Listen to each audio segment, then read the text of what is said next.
Welcome inside the Thornhill Community Center as the season-long battle for the GTA starts tonight as the Toronto Furies travel into Markham to take on the Markham Thunder. Alec Reed joined alongside me as always is Juan Morales. And Juan, a very interesting start to this season series between these two teams, especially when you look at last year. This was a very one-sided series. Yeah, the battle of the highway, just no matches so far this year, as they have not met up so far this year. Last year, it was a bit towards Markham's advantage as they won all but one matchup against the Furies last year, the last matchup being a 5-2 win for the Markham Thunder here at the Thornhill Community Center. And so far, it's been a bit of a ways away for the Thunder coming in after their China trip, while Toronto is just coming off a back-and-back series against the Calgary Inferno. So the Toronto Furies looking to turn it around, but looking at Markham, Juan, and you talked about the trip to Shenzhen, having played 5 straight games against the Vanke Rays. What is one player that stood out for you among those 5 games? You can go up and down this list, Alec, but the biggest person who stands out is Laura Stacey. Now, she's going to be the cornerstone of this team for many years to come, and she showed it on this recent road trip, if you want to call it, with a goal and 4 assists in 5 games against Shenzhen. Had a goal in the last one, and has just been one of the most effective and outstanding players in the CWHL this year.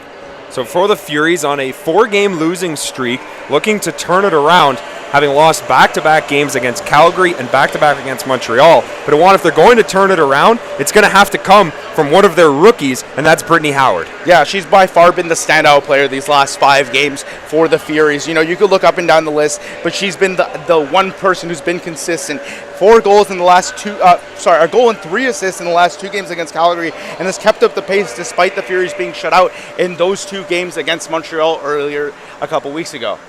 So the Toronto Furies looking to sort of build some momentum as they took those 2 games back-to-back against Worcester earlier last month.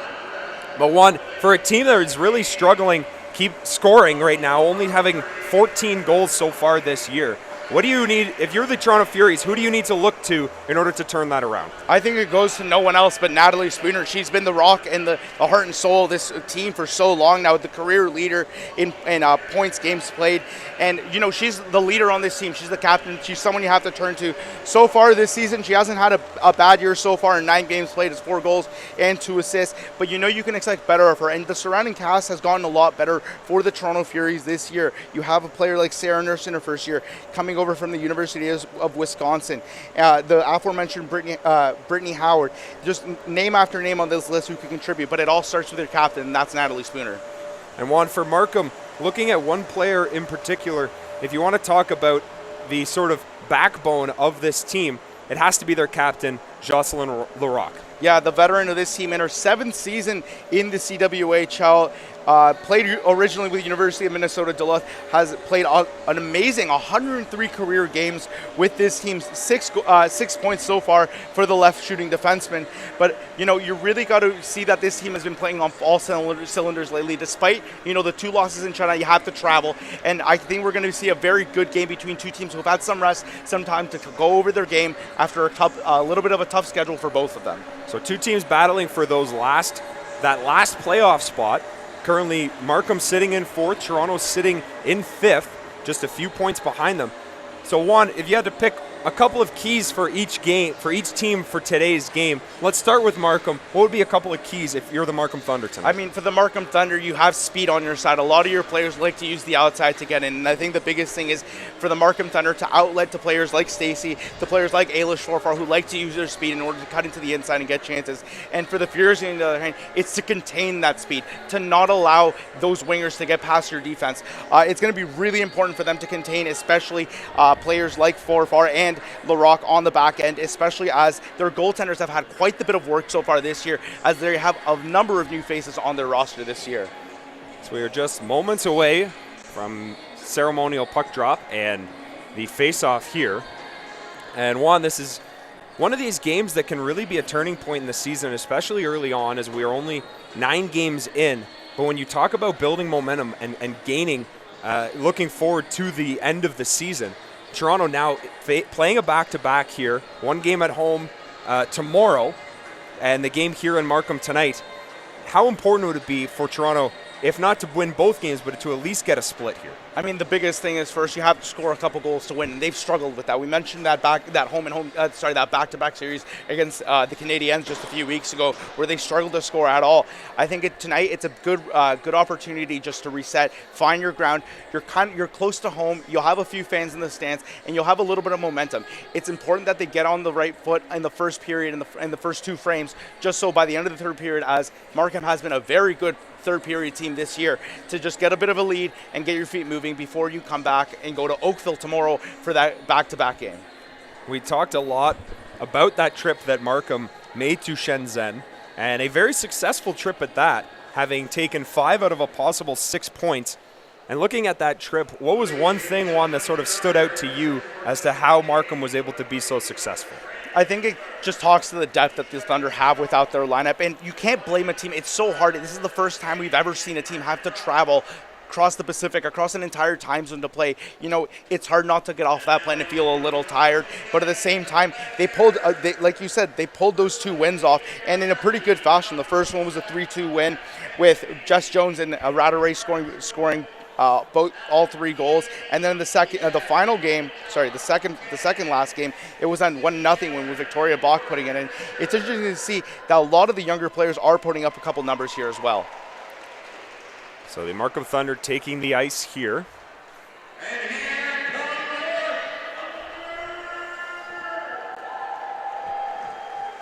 As both teams getting a bit of an ovation, as like we have said, this is the battle for the GTA, so fans travel well. It's a short trip up the 401, up the 404 here to the Thornhill Community Center. So expect a good contingency of fans as we look amongst the stands here tonight, and you see some blue, you see some green jerseys. There's definitely a good contingency from both sides. So home ice advantage may not be as big of a factor, Juan, as it usually is. And it'll be interesting to see how that happens tomorrow when they go to Joshua Creek Arena in Oakville for another game. They like to travel between community rinks, expose the game, which I think is fantastic for both teams, especially when we have such high talented players on both of these squads tonight. So teams getting ready for this one. And we are expecting a very intense game, because when you talk about the rivalries that get created, distance is usually one that everyone talks about. When you look to other sports, the classic Oshawa-Peterborough rivalry in the OHL, you have Canadian Football League with Hamilton and Toronto. All of these proximity rivalries seem to get magnified, and especially one where the league itself has these 2 great teams almost in one city. With short drive. Juan, you made the drive from Oakville up to here today. How much does that get amplified, especially when you see that it's not that far of a travel to play a team? I think it's also that you're fighting for a fan base. You know, you're trying to attract both, fans from one city, from the GTA essentially, in order to be, one or green or white or green or blue for one or the other. And I think it's important for the league growing, and it's only the league's 10th or so, like 8th or so year, and it's so important that they develop these rivalries here early, because that's what the NHL did back in its days. You have Boston and Montreal over there in the NHL, and you also have that here now with Worcester and Montreal. You need time to develop these rivalries, and games like this in close proximity is fantastic for the game. So ceremonial puck drop taking place at center ice. And Juan, it's one of those, this is a story for the Markham Thunder. Last year, 2018 Clarkson Cup champions. They finished 4th, same position they currently sit in right now. But this is a team that is absolutely one of the most dangerous teams. But we can't count out the Toronto Furies. Olympians, gold medalists on this team. So if you're Toronto and you're looking to rebuild right now at 3-6, trying to climb up and find that last playoff spot, what is your motivation? What are you looking for, especially in a game like today? I mean, it's also important to note that a few of the Furies players were away for the Four Nations Cup just a few weeks ago. And you're missing players like Natalie Spooner, Renata Fast, all of which have been on Olympic teams. And I think having that experience back in the lineup, it really showed last week against Calgary when they really pushed it to the inferno. So the captains coming out to center ice. These 2 former Olympians, teammates for Team Canada, both at the 2014 and 2018 Olympic Winter Games. And we were talking about the Olympics before, and I had the chance to speak to both Natalie Spooner and Laura Stacey recently, and they talked about how hard it is, how hard of a decision is to leave your CWHL club for the Olympics, and vice versa, to come back and to decide, do I want to come back and play the team? And Laura Stacey was the most recent one. Last year was thinking, like, do I come back? Do I play? And a lot of her teammates, she said, urged her to come back, and they wanted her part of the team. She just didn't want to break anything they had in the dressing room, and it ended up into a Clarkson Cup championship. So we will have O Canada here, and puck drop will follow.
We are moments away from puck drop here at the Thornhill Community Center.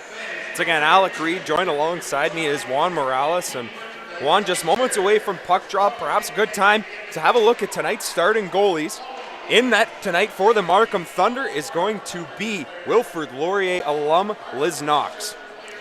And Liz Knox has had quite the year so far for the Markham Thunder, 1-1, but her stats are pretty good. She had a fantastic stretch of games when she played back with the Laurier Golden Hawks back in her university days. Some outstanding stats, and never had a goals against average under 1. And for the other end, we have Elaine Chuli is going to be in net for the Toronto Furies. And Juan has had a good stretch here in just her second season in the CWHL, being signed by Sammy Jo Small as a free agent in the offseason.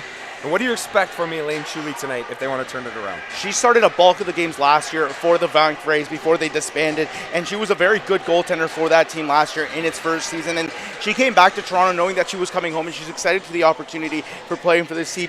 You do have 3 goalies on this Toronto Furies squad they have to compete with, but it's important for her to get a couple reps, and having only played 3 games so far this year. So starting lineups, it will be Richards with Stacey and McParland, and Matucci and LaRock on the back end, going up against Nurse, Spooner, and Stewart, as we are underway from the Thornhill Community Center as the Thunder win the first face-off and quickly get it in. Puck will be behind the net as Emma Greco battles there with Laura Stacey. McParland comes along to help, and she is bumped off the puck by Nurse, but sticks with it. Great job by Sarah Nurse to take that away from McParland, and she brings it the other way. Nurse walks in over the line, and that's going to be offside as Renata Fast was coming across on the short side and was offside. And I think the first thing you kind of notice right off the bat here is the play there of Nurse as she comes up the ice. She's got the great skating ability that her family also possesses. Darnell Nurse, a very similar style of play as he plays for the Edmonton Oilers. She likes to move the puck up the ice, likes to move up on the rush. A very effective player so far this season in her first year in the CWHL. The second overall pick in the 2018 draft, Sarah Nurse has 3 goals already to start the year, as the Markham Thunder will regroup it in their own end. Puck goes D to D and finds Megan Bozek. She'll chip it up the short side, but that one is deflected away and into the bench by Carolyn Prevost. And we'll have another faceoff. interesting mix here for the second line for the Markham Thunder. You're going to put a rookie with Ayla Schwarf alongside Rattray, who's one of the veterans on this team. She's been bumping up and down the lineup this year so far, has Forfar, but we'll see how effective she is in this game tonight. Bozek picks that one up, finds Forfar. Nice chip as she gets it across to Brooke Webster, up to Rattray. Rattray walks in, and a great defensive play there to turn it away from Megan Quinn. Puck now gets chipped behind the net as the Furies try to regroup it. Prevost brings it up. We'll get across the line and dump it in. The Furies look for a change, but Liz Knox not letting them rest, tries to get it to Forfar, but that pass was just off. Here come the Furies back. Mackenzie McNeil walks in, slides it out front. That one bounces just wide, and it will be regrouped by the Thunder. Long stretch pass goes through, no icing, and it will go all the way down to the far end as it will be covered by Julie. A bit of back and forth play so far, but that's expected as these two teams are just trying to find their feet here. Don't be surprised if the Markham Thunder do come with a bit of a transition game, but Toronto's very good when they're in the zone and have possession of the puck, and they can feed it throughout their system. They like to play a cycle game and expect that to be their counterattack to Markham's quick counterattack. Both teams very, very fast, as the officials will attempt to fix the net as it came dislodged. So taking a quick officials timeout. Both teams catching their breath as a very quick back and forth pace so far, Juan, but no shots so far on net for either team. As the faceoff will come to the right of Chuli. It's Platt and Batch taking the draw, and it's won back by the Thunder. Wolaschuk, nice spin move to keep it in, but it's turned over in the far corner. Emily Fulton brings it up. Fulton, an errant pass, that one's turned over. Wolaschuk, again, another turnover here as the puck comes out to Fulton in the slot. She gets it through to Stewart, and a great chance, and it goes just wide. The first real good chance there as Shannon Stewart just couldn't find the net, but the Furies with a great opportunity taking advantage of a Markham Thunder turnover. Puck on the far side is dumped in by Kristen Barbara as Markham will apply the pressure after getting a quick change. Here comes Sarah Nurse. Nurse coming in 1-on-2, looking for help. Can't find any, trying to drop pass it there. But it's a great defensive play by Markham to turn it back. Here's Natalie Spooner, the captain of this team, walking through, taking on a handful of defenders, doing a great job to stay with that puck. Now Nurse with it. Feeds it back to Fast. Fast with a long shot. That one's blocked. Nurse in front, gets it towards the net. Still fighting for it as 5 Markham Thunder converge and get rid of the puck, as Taylor Woods was the one who found it. Woods gets tangled up and falls down, but she will get right back up and has it again. Takes a long dump in as the Thunder look for another change. But Woods doing a great job battling there with Renata Fast behind the net. Now Laura Stacy picks it up. Stacy with a long shot. That one's easily handled by Chuli, but the first shot of the game for the Markham Thunder nonetheless. Here's Zubak. Can't get it out. Great chance here for Markham off a turnover, but that one is well handled by Fast. She's been playing very well to start in her first couple of shifts. Natalie Spooner, great job. Walks by McParlin. Walks into the slot. Spooner still with it, but her team was looking for a change as well and can't get to her to help out. So still no score here early in the first period as the Markham Thunder hosting the Toronto Furies in the first edition of the Battle for the GTA. As here's McParlin, finds Forfar in the slot. That one just off of her stick. Puck comes out. Here's Julie Allen. Allen will chip it in. And Knox will come out and play it behind the net. Nice job to get that to Laura Fortino on the far side. As Fortino up the wall, it's chipped in. And through. A great job to get through. Rattray to Renise. A shot. It's off the post and in! Jamie Lee Rattray with her 4th of the year. And the Markham Thunder strike first. And last season's MVP get the Thunder on the board early after some great rush play by that forward line. And she just has the patience right up in front to wait until Chuli goes down and gets a wide open side of the net for her to open. At the same time, you have both wingers in Forfar and there to get a rebound in case, but she makes no mistake on the first goal of the game. Jamie Lee Rattray in her 5th season, all of them being played with the Brampton or Markham Thunder since the move last season, with her 4th goal of the year. So Markham, talked about that great start. Markham getting out to that great start here. And the same line out here to start after that goal to keep the momentum going here for the Thunder. Puck on the far side as Fedeski will bring it up.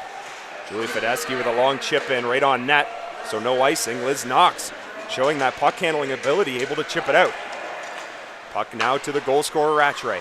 She walks in, fires a shot. That one's turned aside by Chuli. Battling in the corner and taken out by the Furies as Emma Greco got that one out of the corner. Looking for long stretch passes. Victoria Batch may have inadvertently hurt her own team as the Furies were caught on a change, and one we saw Nicole Brown wide open on the far side, but Victoria Batch was there, actually deflected that potentially away from her own teammate for a great chance. You know, sometimes the bounces don't go your way, but that's to be expected. You still have a lot of time here in this game, but how important was it there for the Markham Thunder to get that early goal? Brooke Webster with the assist there. A fantastic effort from that top line of the Thunder. Batch with a shot as she fell down to a knee. That one's turned aside by Chuli. And while we've talked about how important this start is for both teams, and you talk about the puck luck going, a certain team's way, how about that goal by Jamie Lee Rattray, going down to a knee but still managing to find that puck in the slot and firing that one home? It's all about patience, and when you have the skill that Rattray does, you have the ability to shoot the puck from wherever you have it, and it just shows to her skill and composure there too. Big turnover in front there, but a great defensive effort by Jess Vela as here comes Prevost. Prevost will throw it to the net. That one's kicked away by Fortino. And Laura Fortino will regroup it. Quick D to D to get some space as they give it to Batch. She'll try to get by Julie Allen, and does. But the Furies are there to help out, and that one will be offside in front of the far side penalty box there. And the one thing I've noticed so far about this game for the Toronto Furies, they're struggling against this top pairing of Megan Bozek and Laura Fortino, both Olympians, so you have a lot of experience and skill in that pairing. It seems like the Markham Thunder so far will have 3 players back on every rush, and so far it's stifled the Toronto Furies offense. It might be up to them whether they want to play a bit of a dump and chase style or continue to try to rush the puck, but so far Markham's defense has not given anything up. Well, if it isn't that first defensive pairing, it's the second one that comes out of LaRock and Daniela Matucci. You have a 2-time Olympian and an NCAA champion as your second defensive pairing. As here comes Nurse. Sarah Nurse walks in, gets that one over, and a great defensive play by the Thunder back checking as Zubak had that one in the slot, but couldn't get a handle on it to get a shot off. Puck is thrown in by Quinn, and that one will go all the way down for an icing. Natalie Spooner was there but couldn't get a stick on it. And we were talking about Olympians playing together, and even on this line we have Natalie Spooner, who won gold in 2014 and won silver in 2018, and then you have Sarah Nurse, who competed in her first Olympics in 2018 alongside her. Interesting choice there by Jim Jackson to put some of his Olympians together and to develop that chemistry from 2 players who have played in big-time moments for their country. These 2 definitely working well together so far. Laura Stacey now with the puck here. She'll bring it in and fires a backhand. Natalie Spooner leading the Toronto Furies in points with 6 so far on the season. As the puck is chipped high and off the glass, but not out as Richards brings it in. She fires a shot. That one's blocked by Nurse. And regrouped behind the net. Nurse doing a great job in her own zone. Known for her offensive ability, but doing a great job in her own zone so far today. Yeah, she really likes to play deep in the zone in order to support her defensemen on the rush, and she's done a great job of it so far, especially in the first frame of the game. Did an amazing job stopping the Thunder in their earliest chance. Toe drag by McFarland, tries to find Fortino. Fortino will keep it down there as the Thunder are able to get a change and get this second line out. McNeil will dump it in and give chase. Liz Knox behind the net again. A great job having their goalie back there behind the net to play the puck, as Liz Knox has demonstrated that ability on full effect today. And it helps so much with your defenseman when a goalie can play the puck like Liz Knox has tonight. You can hang up a little higher in the slot and wait for an outlet pass instead of going back all the way around your net. And a collision there as Rattray tried to hold up on side. Julia Fedeski was trying to make a defensive play. They collided, and that will be offside as Brooke Webster was coming in with a full head of steam. Both players seem to be okay, though. Rattray seems to be worse for wear after that collision. Doesn't seem like she saw the Furies player on that collision. But the game continues 1-0 for the Thunder so far. Puck is regrouped here as Renata Fast will bring it up. Toronto trying to rebound here. Still early in this first period. As the Markham Thunder currently lead 1-0 off the goal from Jamie Lee Rattray. As the Thunder will bring it up. Here's Wallachuk. Wallachuk will chip it in. And it's Emma Greco behind the net. She fires it up, but it's held in by Barbara. Now Batch fires a shot. That one's attempted to be tipped by Barbara, but she couldn't get a lot on it. But again, holds it in at the line. Kristen Barbara all over the ice right now. Batch, backdoor to Jones, can't find it. Rebound in front, and they can't find the handle again. Markham still with it. Here's Brown with a shot, and that one's turned aside and out of play by Elaine Chuli. The Markham Thunder applying the pressure, but Elaine Chuli bailing her team out and keeping this game at 1-0. Yeah, Jess Jones really putting in a lot of work in that shift there with Victoria Bach and Nicole Brown. A lot of positional work in the zone there. Good job there by Bach in the down low to get the puck out into the slot for a glorious chance in front. But Chuli was the better one of the two. 11 minutes here remaining in the first. As Knox will come out and play it again. Here's Larocque. The captain brings the puck up. Fires it into the middle. It's chipped in by King. And taken back behind the net. Regrouped here by the Furies. Here's Nurse. Battling with it, but it's turned over and chipped into the bench. And we will have a face-off in the zone as that puck was not quite out of the zone. So this is an important face-off right to the right of Chuli as Markham has been all over the Toronto Furies so far today. And with your top line coming onto the ice, this is a very important face-off near the tail end of the first period in order to get some offensive momentum coming back the other way for the Furies. So the draw is won by Toronto, but Laura Stacey does a great job to get off the puck. Here's Bozek walking the line. Long shot. That one goes wide. And Stacey can't find the rebound to throw it to the net. Chipped to the line and out. And Markham will regroup. Toronto doing a great job at the line getting the puck out as Bozak fires a long shot from center. Easily handled by Chuli, but there's Stacey. Laura Stacey can't get it through. Nice job by Melissa Chanel. And that one will be chipped out of play. So the Toronto Furies really not being able to get a lot of offensive pressure here so far, Juan. And it has to be due to the great neutral zone play so far for Markham. Yeah, so far Markham's really done a great job on the transition play back on the defensive end. They've done a fantastic job of clogging up the middle, giving the Furies no opportunity except to go up the side, send them deep into the zone where they've been matched up with either Bozek, Larocque, or Fortino, which are not easy defense to play against. Some of the best defensemen in the league all on one team as the Markham Thunder looking to add to their lead. That one's deflected in and behind the net. Here's Rattray. Walks and fires in a nice block there by Sina Suzuki, sacrificing the body. Another long shot. That one is easily handled by Chuli. And we'll have another face-off again to the right of Chuli. The most interesting thing about this line that we just saw is Ayla Spohr, for our first year coming from Ryerson University last year, where she was outstanding before falling to an injury, is probably one of the most creative players that I've had in my time to see in women's hockey. And it'll be interesting to see how she meshes with this team as she grows as a player in the CWHL. It's a lot faster than the OUA. It's a lot more physical as well at some points, especially with some of the players that play in the league. Those great chances again. As the net is off, you could hear Chuli yelling that the net was off. And the referee will grant that, and we will stop and fix this net again. And this can happen from time to time when the net doesn't get set right away.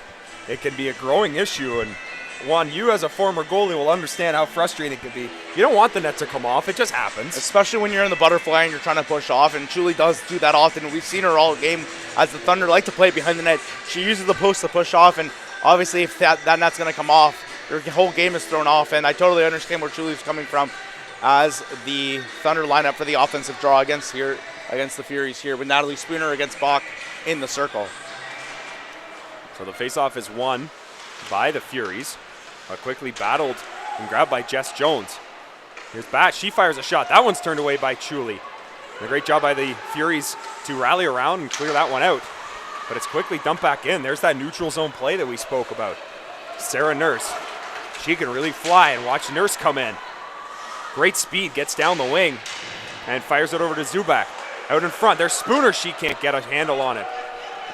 Perhaps a left-handed shot there would have been an easy one-timer, but Natalie Spooner couldn't get it as we have a delayed call here, and it will be touched up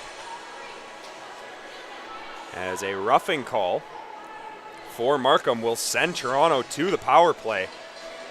And if there was ever a time that the Furies needed a power play opportunity, this has to be it. Especially going into the second period, you're going to want to have some momentum coming in. So it seems like they're going to bring out the Nurse-Spooner line once again for this face-off. And they've been probably the best line for the Furies so far this game. Nurse has done an amazing job transitioning to the play. And Spooner's done her job winning face-offs and being that defensive presence as a center that you expect. So the draw is won back to Fast. Renata Fast with a long shot is turned away. And Natalie Spooner will pick it up. Spooner over to Fast. Back to Spooner. Big drive, and that one is turned aside. Squeaks through Knox, but goes just wide. Fortino chips it, and it is eventually got chipped out by Kelly Gribbins. And the Furies will have to regroup, but an errant pass sends them all the way back to their own net. And a nice spin move there from Emily Fulton. Gets it to Spooner. Spooner walks in, battles with a few Thunder, and the Thunder win that battle, so Natalie Spooner couldn't get that through. But the creativity of Spooner is something that you want to highlight if you're the Furies. One of the best players in the world today. And you're not going to tell Natalie Spooner to try and chip that one in. You want to see Natalie Spooner try and dangle through, as her skill is second to none in this league. Well, big collision behind the net as Rattray colliding with Renata Fast, and Fast looks hurt as we're going to have a call here. Emily Fulton perhaps standing up for her teammate there, delivering a hit after, and some words being exchanged between the two. So hopefully Renata Fast is okay as she goes to the bench. That was a hard collision, and Emily Fulton being caught with the secondary call, standing up for her teammate, and she is not happy about it as she goes to the box. Yeah, she might have taken some exception to the hit standing up there for her teammate. Bit of a retaliation call. I don't know if you're Courtney Kessel, if you really like that play. You may like it as a standing up for your teammate kind of look, but at the same time, you are down in this game and going into the second period down a goal or two even once this 4-on-4 develops into a power play for the Markham Thunder. Might not have been the best decision there by Fulton, but props to her for sticking up for her teammate there. So you hope that Renata Fast is okay, as those scary collisions on the boards are always dangerous. As we play some 4-on-4 here, as Chanel will battle and Prevost picks the puck up. Aaron pass there as here come the Thunder the other way. Webster finds Fortino, walks in, that one's deflected and turned out in front. The puck's still loose, battled on, and Chuli will find it and cover up. So Chuli standing tall for the Furies here in the first period, but a great chance for the Thunder again. And the biggest thing about Chuli on that play there, she didn't panic. She stayed low, trying looking for the puck. She knew they didn't have enough space to raise it, so she kept her eyes low, tried to find the puck, kept her feet moving as well, didn't stay in the position of butterfly. We saw 2 or 3 pushes there on the ice and kept her in the right position for that play. An amazing sequence there for Elaine Chuli. So 4-on-4 hockey as Fast back out on the ice. That's always good to see, as she will chip that puck up. Penalty about to expire as the Thunder will go on a power play here, as Larocque will get it up, and here comes Batch right out of the box with a 2-on-1, but that is offside. And a great opportunity there, stymied by a Brooke Webster offside. It's really important here that the Furies hunker down in this penalty kill. They have some time left before the end of the period, but you just cannot allow the Markham Thunder to get another one here this late in the first. This power play, a very dangerous power play as the first line comes out. As Fortino trying to find Stacy, who was cutting to the net. And the Markham Thunder will battle along the wall and pick it up. Fortino over to Bozak. Bozak blinds and fires that one right off the skate of Greco, sacrificing the body. Bozak down low. Back up to Bozak. Big drive. That one's turned aside. And the rebound, and they score. Kristen Richards with her first goal of the year, and the Markham Thunder have made it 2-0. And right place at the right time there for Kristen Richards on the rebound from the point. And Markham goes up 2-0, and that's what we were talking about after that penalty, going down into the second period with a down 2-0 against a very defensively stout Markham team, who may no doubt still be getting over the jet lag, but look fantastic so far. Having known Ailish Forfar ourselves, we know they were very tired after that trip and showing no signs of wear so far as they are up 2-0 here late in the first period. Speed definitely a factor as Rattray walks in again. That shot goes just wide as we have 6 minutes remaining here in the first period. Behind the net, and the netter's again off. We have talked about this being an issue as the officials certainly getting frustrated trying to fix this net again. But I think if you're the Furies, this isn't a bad thing. You see the team out there, Spooner talking to her teammates and calming everything down. It's a bit of a rest, especially after that goal. The momentum will change as Markham has all of it coming into the tail end of the period here. Again, the top line, Webster, Ailish Forfar coming out here for the Thunder. So face off to the right of Chuli. It is won back by Forfar. Wallace-Chuck with a long shot. That's deflected just wide. So Richards from Bozak and Jones on the power play puts the Thunder up 2-0. Forfar down low, finds Webster. Webster tries to find Barbara in the slot. That one's tipped out in front, and Barbara still with it.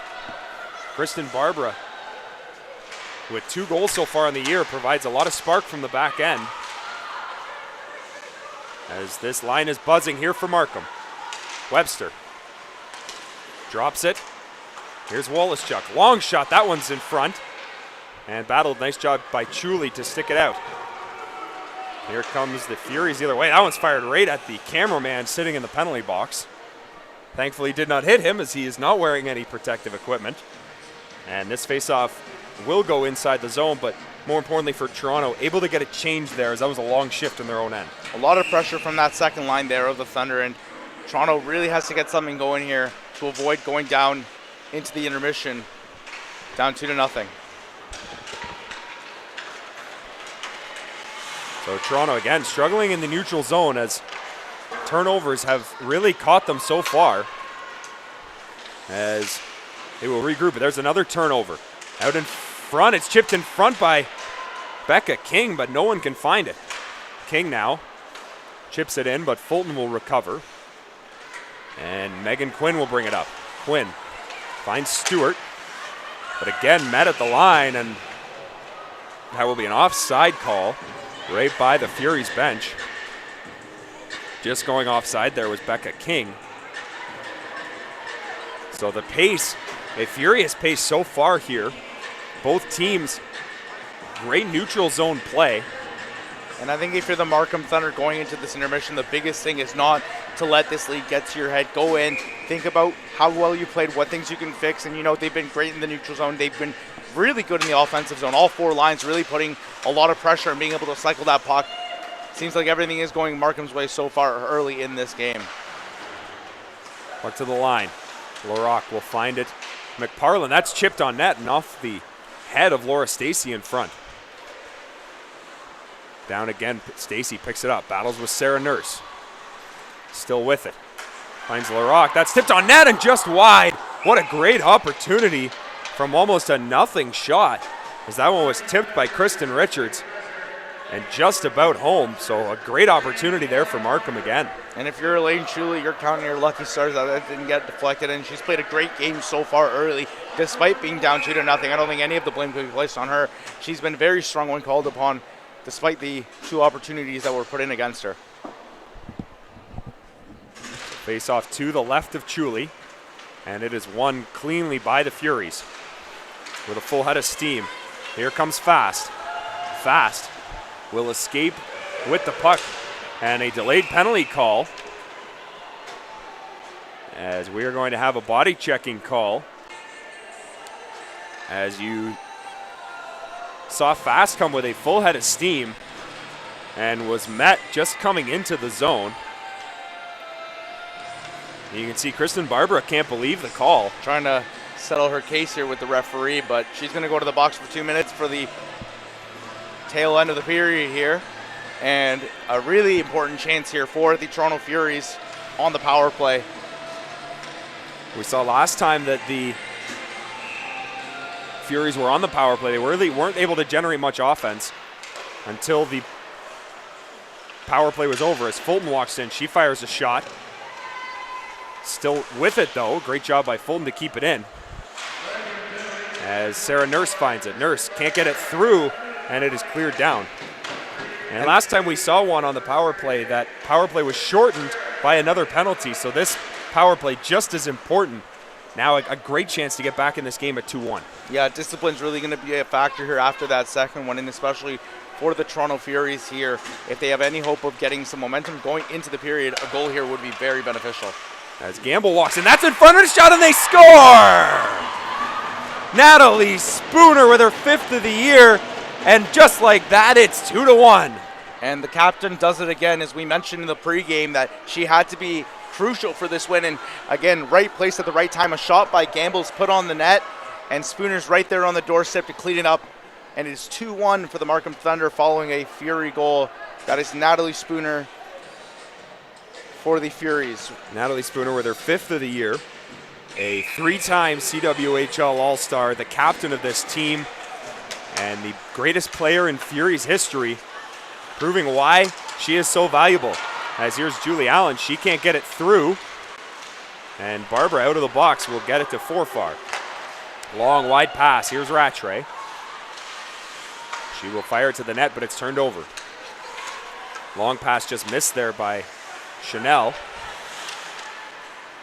and it's chipped back off the back of Julie Allen and into the zone, but it will be offside again. So Toronto with a crucial goal, and that's the player one that we talked about in the pregame that you have to lean on to get this season back on track after losing 4 straight. Biggest thing on that goal, it was a team effort. At the first glance, this power play seemed like it was going to be all Markham's, just because of the way they were blocking shots and getting into the middle. And a quick turnover at the end of this, at the blue line, and they went right back down the other way with Gamble putting a heads-up shot on net. All started by simply putting it on the net, and we're here now 2-1. So a long, clean face-off one, and that's a missed opportunity as the Emma Greco pass went wide and down for an icing. So this is not the situation with just over 2 minutes to go. The Furies trying to get another one back here. But 2-1 right now is the score. As Fortino with it in the slot. Fortino can't get it through. And here comes Toronto back the other way. Mackenzie McNeil walks in, gets it to Fast, and that one is deflected out of play. The Furies all over right now, as you can sense the momentum building and the speed starting to pick up as we see the top line come right back out on the ice. Yeah, I don't think Nurse Stewart or Spooner are going to leave the ice anytime soon this game. They're going to be dependent on heavily tonight, especially after that power play goal, which Nurse did assist on. The Team Canada connection working there for the Furies, and she's kicked out of the faceoff, so Nurse will take the draw now. Spooner and Nurse accounting for over half of all of Toronto's goals this season, so this line is important. As Spooner tries to get it to Stewart out in front, but can't. And Larocque will bring it the other way. She finds Batch. Over to Jess Jones. Back door, and can't find. Streaking in was Nicole Brown. So a great opportunity for Markham on the transition.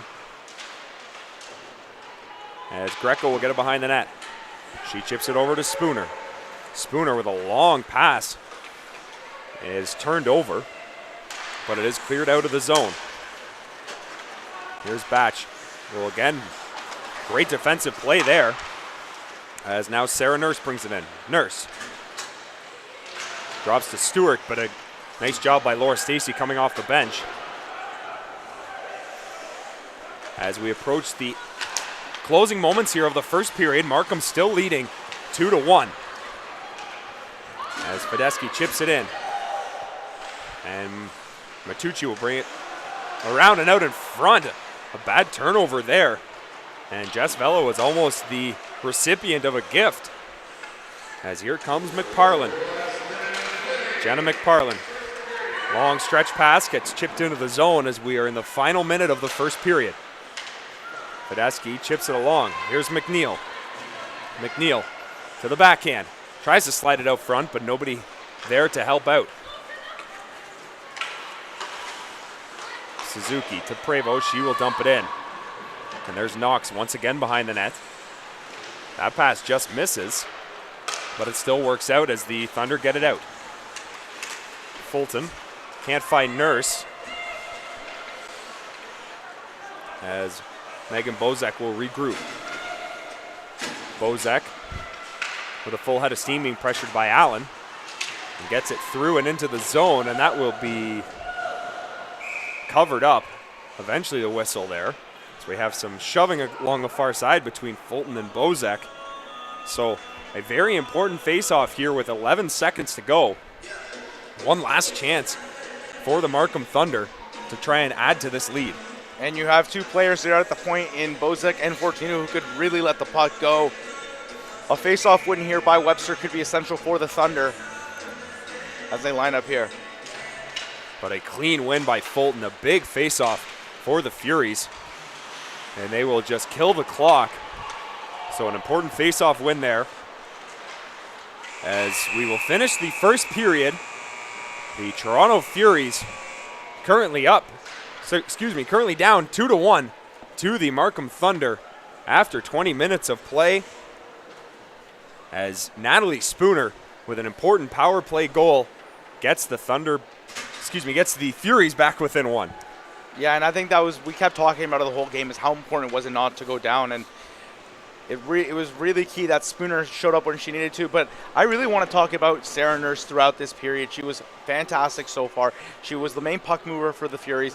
She had any opportunity that she had to carry the puck up the ice, she did so very well, and she's such a good distributor to the puck, and she has all those qualities you see in a forward that you can depend on in a two-way. She was fantastic in her own zone, great in the transition, and when she was in the zone, she helped set up that first goal. So by far, one of the best players for me so far was Sarah Nurse. And a player that we've talked about in the pregame show when we looked at the Markham Thunder was going to be Laura Stacey. And while she has not got on the score sheet tonight, she has been an absolutely important player. You see that speed coming down the wing. How important has she been tonight? She's been pretty important despite not hitting the score sheet and not having the puck a lot, but she's just in the right positions at the right time for the Markham Thunder. She knows where to slip in into the cracks of the defense, and she's been very effective causing havoc in that offensive zone. But her whole line, and essentially this whole lineup, the depth in it has been fantastic so far tonight. So an exciting first period here as the score is currently 2-1 for the Markham Thunder over the Toronto Furies. And Juan, you had a chance to sit down with a few of the Toronto Furies and talk about the CWHL and the growth of the game from where it was 10 years ago to where it is now.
think there's so many different reasons. Obviously the people that are behind the league, that are behind the scenes, that do so much for the league and growing the game.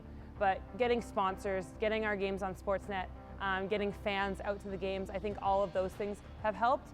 But also, I think just looking at how many great players there are in the league and how close the teams are and how competitive the games are now. 2008, basically, you kind of just showed up at the rink when you were ready to play, and you just did an on-ice warm-up, and we just kind of played. There wasn't much promoting of the league. I didn't really know much about it before I had Sammy calling me on the phone when I was graduating from university, trying to recruit me for their team. So it's gone from that to now we have a team from China. We're traveling to China. We're going to Calgary. We have all the Olympians playing in this league, and now people are starting to know who we are and why we're here and what we're doing, and that we're the highest level female hockey league that you can play in. It's been a big change. We used to bust almost every game. We used to not have as many fans to our games. I think a lot of people are knowing what the CWHL is now. I remember when I first joined the league, I would say that I'd played in the CWHL, and a lot of fans had no idea what that was. They didn't know anything about professional women's hockey. I think if you talk about the CWHL now, a lot of people have heard from it. I wouldn't say everyone, but we're getting known a lot more. The social media part is getting bigger. We're getting a lot more sponsors. So I just think also the level of play has gone higher. You're getting some quality Olympians in the league, and players that have national team experience. So within the NWHL, we are called the Toronto Arrows.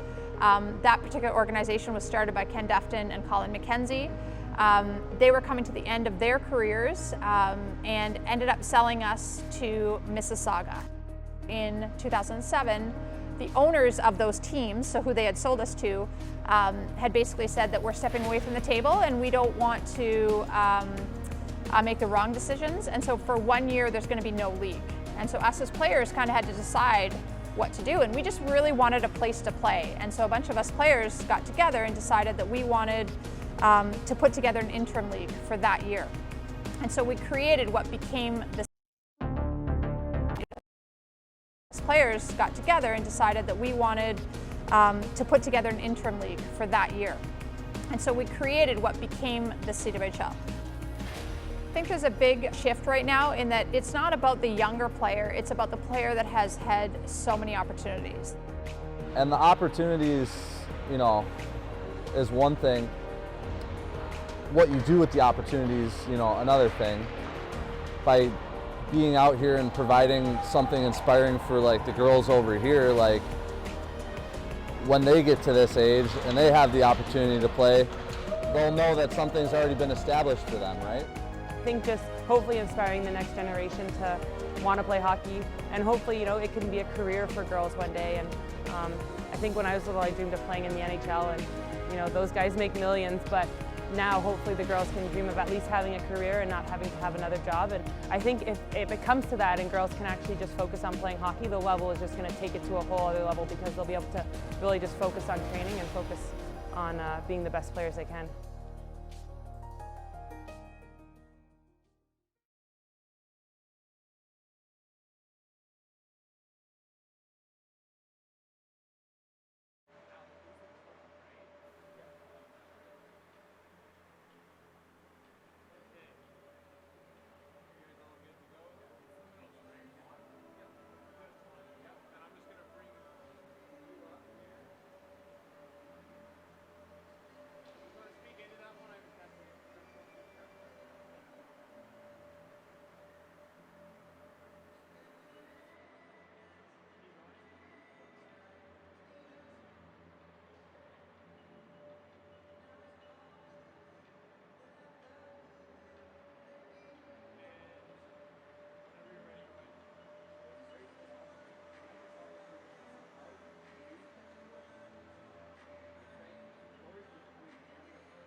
Being in the executive role, how have you seen this game grow as a whole? Player-wise, it's changed drastically. I mean, I always tell people this whenever I played. I was probably one of the biggest players out there. Now I'd probably be one of the smallest players out there.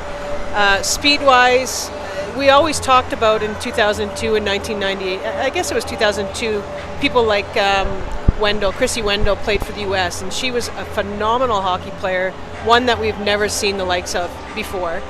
She was just one of those players that could do everything. It was kind of like a Sidney Crosby, could do everything at high speed. And now it's kind of one of those things where almost every single player on the ice can do that. And I'm not just talking at the Olympic level, I'm talking here at the league level. You know, you watch this game out here and it's crisp passes, perfect passes, great shots, planned shots. It's not just getting shots on net. I'm thankful that I was on the national team and playing 2 Olympics. I don't know if I would even have a chance now if I were to try out today. So my timing was perfect. And talking towards, not just the development of the players, but the league itself. I talked to Sammy Joe just a few weeks ago about, how the league kind of in around 2002, 2001 kind of went undergo that restructuring.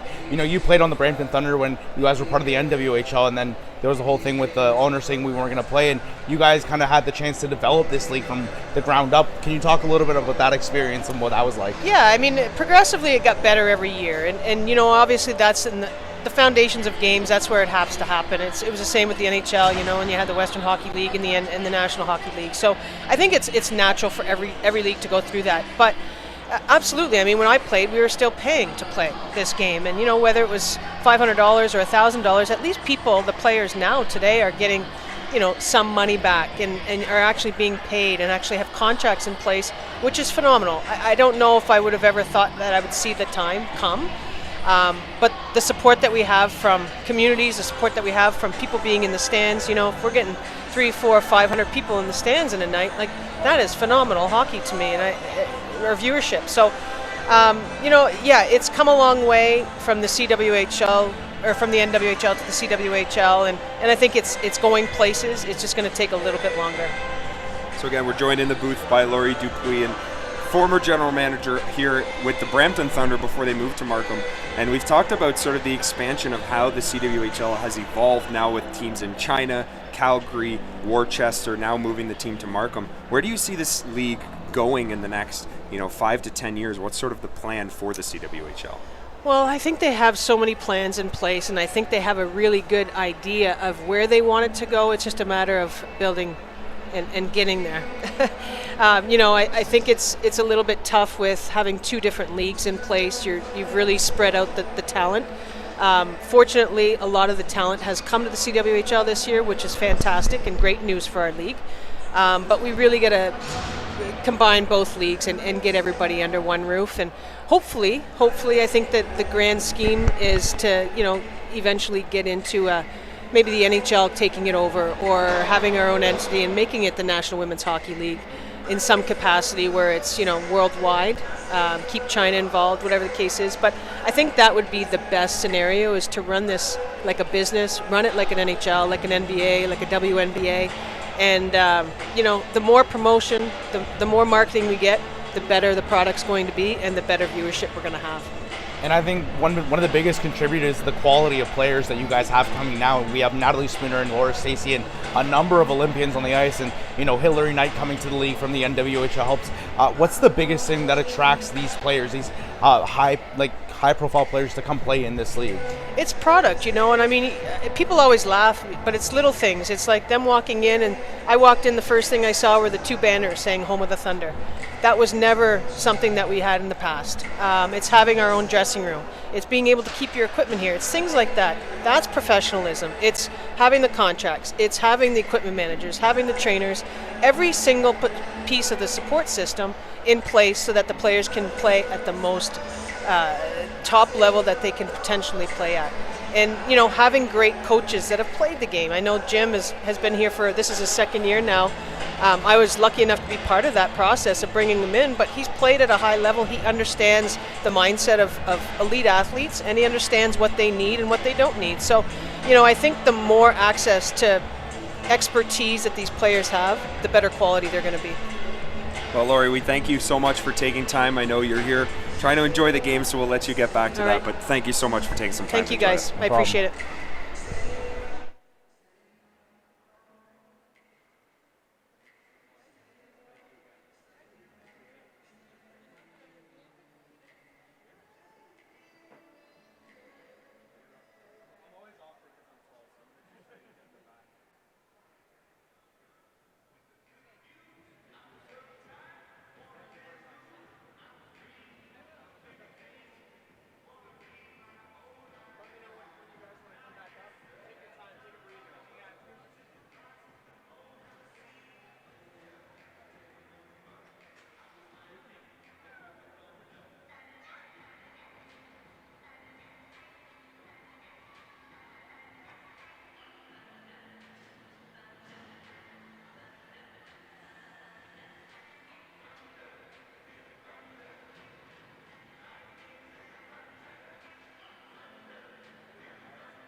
So we're back here for the second period. Markham currently leading 2-1. And we are joined by two very special guests in the booth beside Juan and I, two of the young women from the Toronto Leaside Wildcats who came back from Cleveland after a long trip there. As you can see, a few of them sitting in the box. We were joined by Juliana and Leela. So you made this long trip out to Cleveland. Yeah. You didn't end up going to Cleveland. Yeah, we so now, didn't end up. Yeah. so you come back. You get to come out, watch a game between Markham and Toronto. First off, who are you cheering for tonight? Markham. Why are you cheering for Markham? They invited us to the game. Yeah. All right, so if you had to pick one player on Markham, who are you cheering for? Who's your favorite player out here? Personally, I don't know any of them. There's this Ailish Forfar. She's my coach at school. That's a great choice. Ailish is actually a student at Ryerson University, studies with Juan and I. We were all in the class together. So you guys currently play. What's your sort of schedule like? How long do you guys take per week? How many games do you guys play? We have 2 practices on Monday and Thursday. And normally we have like 1 or 2 games a week. Oh. Yeah. All right, so I got to ask the question. Who's the better goal scorer of the two of you? I'm putting you on the spot. Who's the better goal scorer? Probably both of us. A couple of times we're on the same line. A couple of times they got messed up who scored which goal. But yeah. So do either of you plan in the long run? Do you guys want to play in the CWHL? Maybe. Sure. All right. Well, again, thank you so much. We'll let you enjoy the game. Thank you. And maybe you can stay a little bit safer than your friends down there in the penalty box. We've seen a couple of pucks go flying towards them. So thank you so much. We really appreciate it. Thank you. Enjoy the game.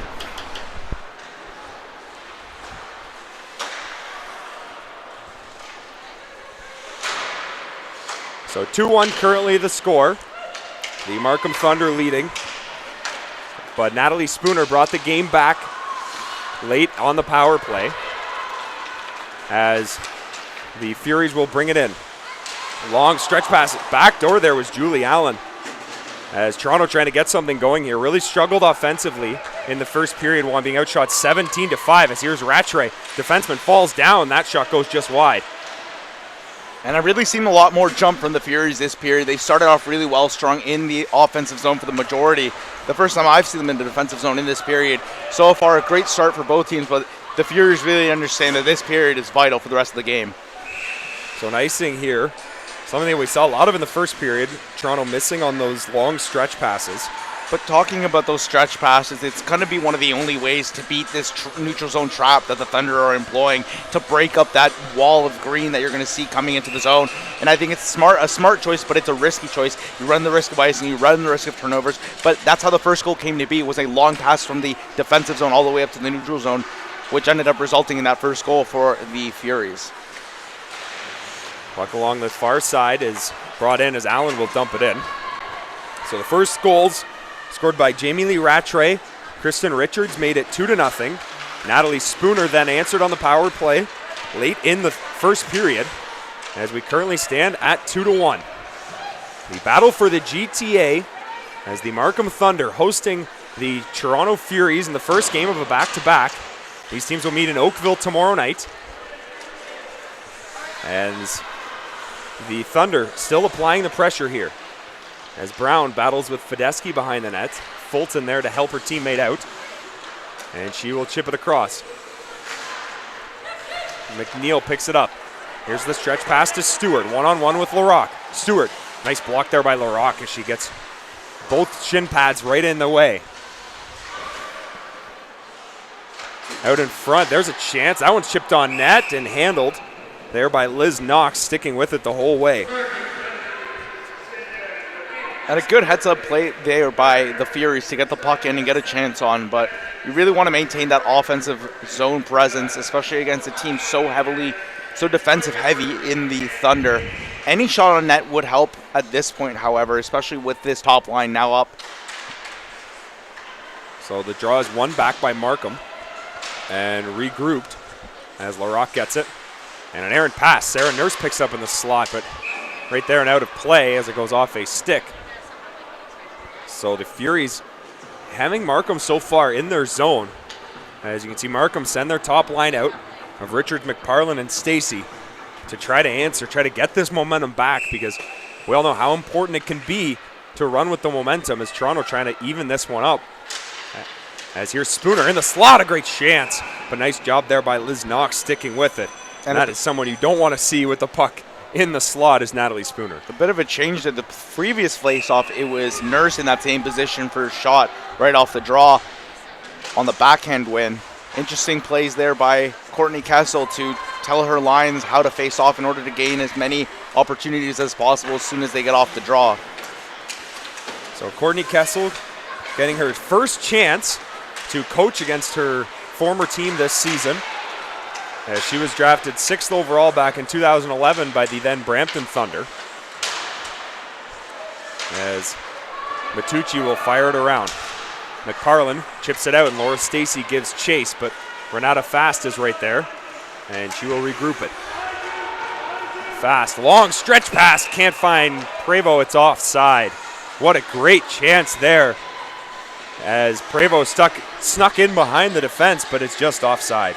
And there's that stretch pass, that long pass that we're talking about that's going to break up the Markham Furies defense, and it did so right there. If not for the offside, it could have been a fantastic chance for the Furies to come back in this game and tie it all up. Markham's really got to adjust here. They're playing very conservative in that neutral zone, trying to block up the passing lanes and keeping now one defenseman back. But we're really going to have to see them tighten up if Toronto's going to employ this long pass method in order to sneak past the defense at some points. Toronto doing everything they can to get back in this game. Scores 2-1 for Markham as we are a couple minutes into the the second period. Toronto wearing their whites, Markham in green. As that puck is chipped in, and Melissa Chanel will fire it up. Here's Prevost. Walks in, one-on-one with Bozek. Tries to get it in front, and it's right there. Jazz Vela had a chance at it, but it doesn't go. And here comes Markham the other way. Jamie Lee Rattray. She fires a shot. That one goes wide, but it's held in. Here's Forfar. Down around the glass and out as that puck caught an edge and rolled up into the mesh. So furious action going back and forth, and a great opportunity there for both teams to get on the board. And you're going to give it to a line that has a lot of speed on it with Rattray,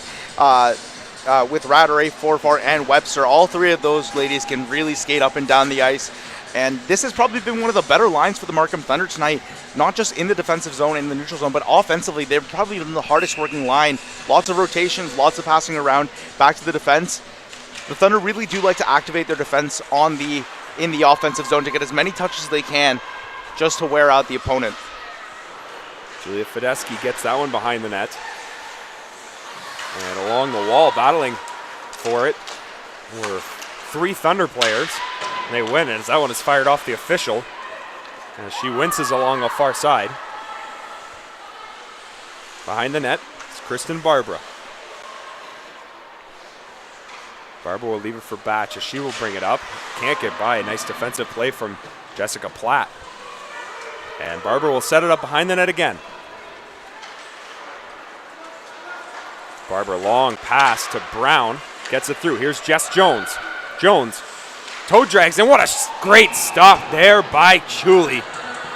Toe drag move from Jess Jones, but Elaine Chuli stands her ground. And Chuli starting right back where she left off the last period, playing ever so strongly in her positioning. Not caught out of position much this game. That's just the waiting for the shot there. There was no pass to the defenseman, so she just had to stay in the way of the puck. Jess Jones, very dangerous, the 2017 Angela James Bowl winner for the most points in the CWHL. Currently has 5 goals so far this season, so it's definitely dangerous with the puck. As Spooner battles with Stacy, fires it out, but it's held in. Now Richards behind the net gets it to Stacy. She can't wrap it in. Here's McParlin. Behind the net, battles, and Natalie Spooner's there to take the puck away. Natalie Spooner, full head of steam, goes by 1. Spooner down around and is knocked off by LaRocque.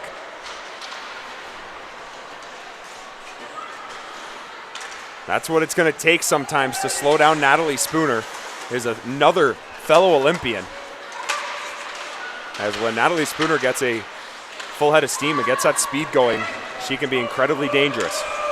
As fast. Gets it to Vela. She'll fire a long pass, and there's Julie Allen. Allen will chip it in. Prevost trying to stay on side, falls down. And Markham will bring it the other way. Down along the far side, it is turned over. Here comes Prevost again, but Bozek right there. Offside there is a little too fast for a few Markham Thunder players. As the score remains 2-1 here, 13 minutes, just over 13 minutes remaining in the second period. And this second period a little more even so far than the first. More back and forth action. We haven't really seen either team really sustain offensive pressure for a long time here. It's slightly going towards the Thunder's direction just due to their speed so far. And we talked about their speed, and it's been very, very, you can see it so far in the game being very effective. But right there at the other end is Elaine Chuley. Over 20 saves so far today, as she has stood tall and kept the Furies in this game. As a bouncer there is handled and chipped into the corner. Going D to D now, finding Megan Quinn. She'll get it back to Melissa Chanel. Long stretch pass, won't find anyone. No icing, says the official. As Fortino will battle with McNeil. Mackenzie McNeil wins the puck. Gets it to Bozak, but Suzuki holds it in at the line. Long shot is tipped in front. And a great opportunity there. Now behind the net again is McNeil. She'll throw it out front, but can't find anyone. As Forfar gives it to Rattray. Rattray between the legs. Great move and a great chance there, but she fires it just wide. Creativity on display. As here's a shot, fanned on it, and in front, and a great chance again. Markham buzzing, but nothing on net so far. The Rock long shot won't go. And here's Zubak, but a long shift for her as she tries to get to the bench. Long shift and potentially at a 2-on-1, but the legs just wouldn't go. Great opportunities for Markham, but the Furies holding strong in front of the net. Turnover again, Stewart chips it in. Trying to shift the momentum back.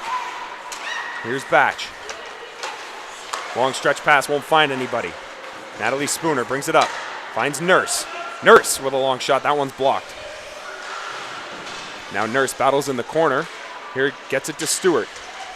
Stewart tries to wrap it in, and we get caught again with that same net that we talked about in the first period, getting knocked off its moorings, this time going in favor of Markham. I bet Elaine Chuley's happy it's not happening to her again. But let's go back to that play by Jamie Lee Rattray on the between the legs move. Could have been a gorgeous goal, but just misses wide on the opportunity. Showing off a little bit of skill that line there of Rattray, Forfar, and Webster. And coming right back down the other way was a great chance for the Furies. Unfortunately, just slightly offside and weren't able to continue the play with an offensive faceoff now for the Furies in the Markham zone. Clean win there by Richards. And an important faceoff for Markham as they will quickly get it out. Long pass, can't find Stacy. Emma Greco was right there. As the Thunder bring it back the other way. There's Chuley out behind the net. She will leave it for Greco. But it's turned over. Kristen Barber keeps it in at the line. Now gets it behind the net. But over the stick, it pops over the stick of Jenna McParland. Laura Stacy picks it up. She's checked there by a couple of Furies, and it's dumped in. Barbara now. Long pass, doesn't get out. And it finds Allen. Allen can't sweep it to the net. Kristen Barber was right there.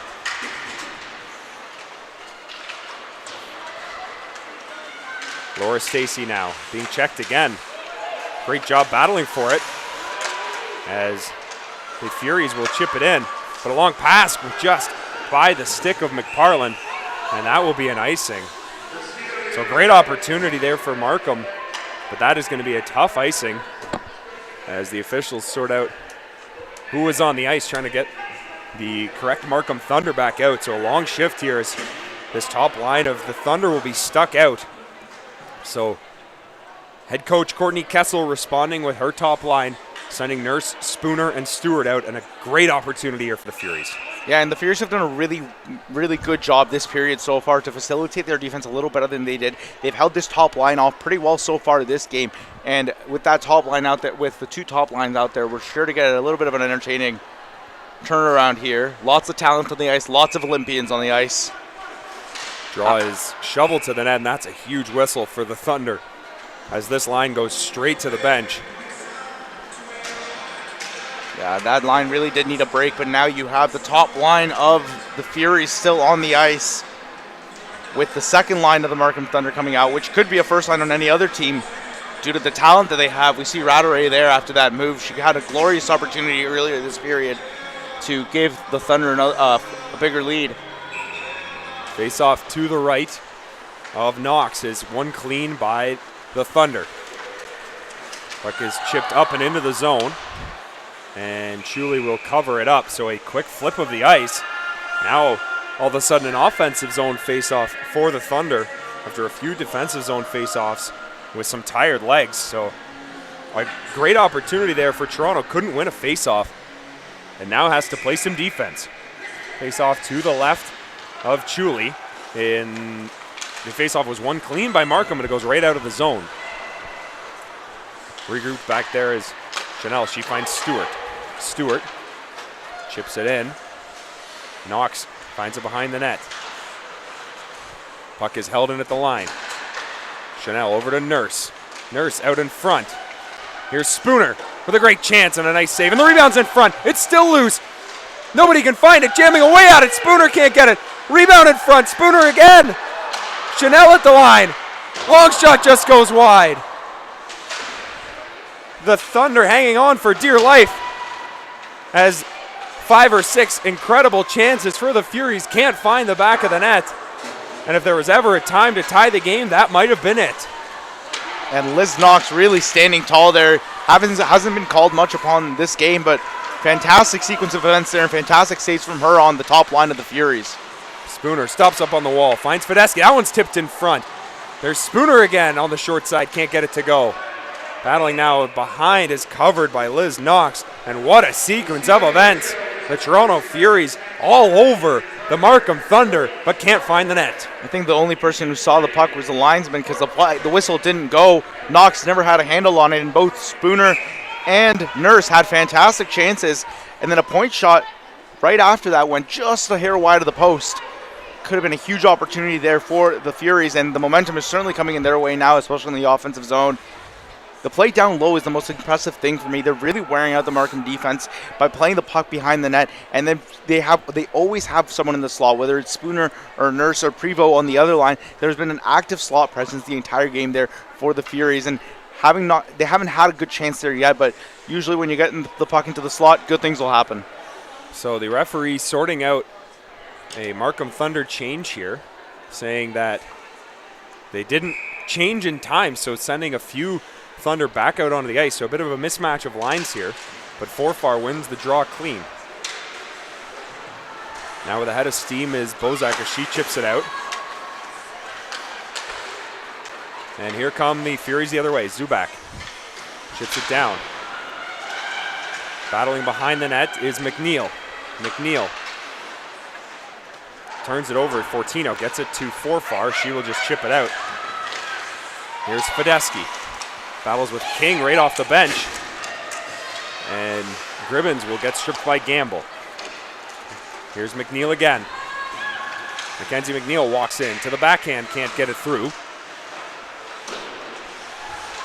But turnover, here's Zubak. Back to Greco at the line. They can't get it through, but here's a turnover right in the slot. Fast can't, just loses the handle on it, a great chance. Renata Fast just couldn't find it. But here's Fast again at the line. Lines and fires, that one's tipped out of play. So the Furies really trying to get a goal here, as a couple of great opportunities have just either not found sticks or not found the net. And Renata Fast really wishes she could have had that one back, left all alone at the top of the circle and fanned on the puck. Got a good opportunity there on the second chance, but the 2018 Olympian just couldn't find the puck, and the score remains 2-1 for the Thunder.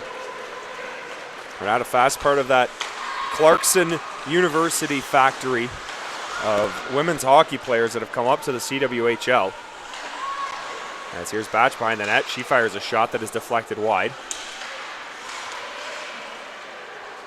Batch picking it up. Again, Jess Jones battles with it. And it is recovered and fired out. So Trevo giving chase to it. And it's turned over. Batch now with the puck. She will bring it across the line. Long shot is turned out in front. Just mishandled, but a good job there to recover as the Furies clear it out. Here's Vela. Great move to get through. Vela walks in, fires that one just wide. Rebounds out in front as Velo dives for it but can't find it. Puck is chipped to the line, held in. Here's Megan Quinn with a long shot. That's turned aside and out of play. And Juan, I mentioned that factory, that 2014 NCAA championship team from Clarkson University.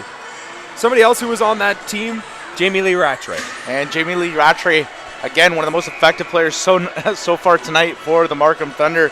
But Vela giving her a run for the money with the hands on the move earlier just now, pulling it back and getting a shot just wide of the net. But Jamie Lee Rattray has been one of the standout players so far this season for the Markham Thunder, the Canada, Ontario native. Long stretch pass, can't find anybody. And it'll be regrouped. There's Chanel. Fires a pass up the short side, but a turnover there. As LaRocque can't find Stacy, and she collides with Natalie Spooner. Quinn will chip it across as McParlin grabs it. McParlin, big slap shot, that one goes just wide, as Chuli just got a piece. LaRocque turned over there by Stacy. Here's Spooner the other way. Natalie Spooner can't find Nurse in the slot, and now Stewart will battle with it. Shannon Stewart, no stranger to professional hockey here in her second season in the CWHL.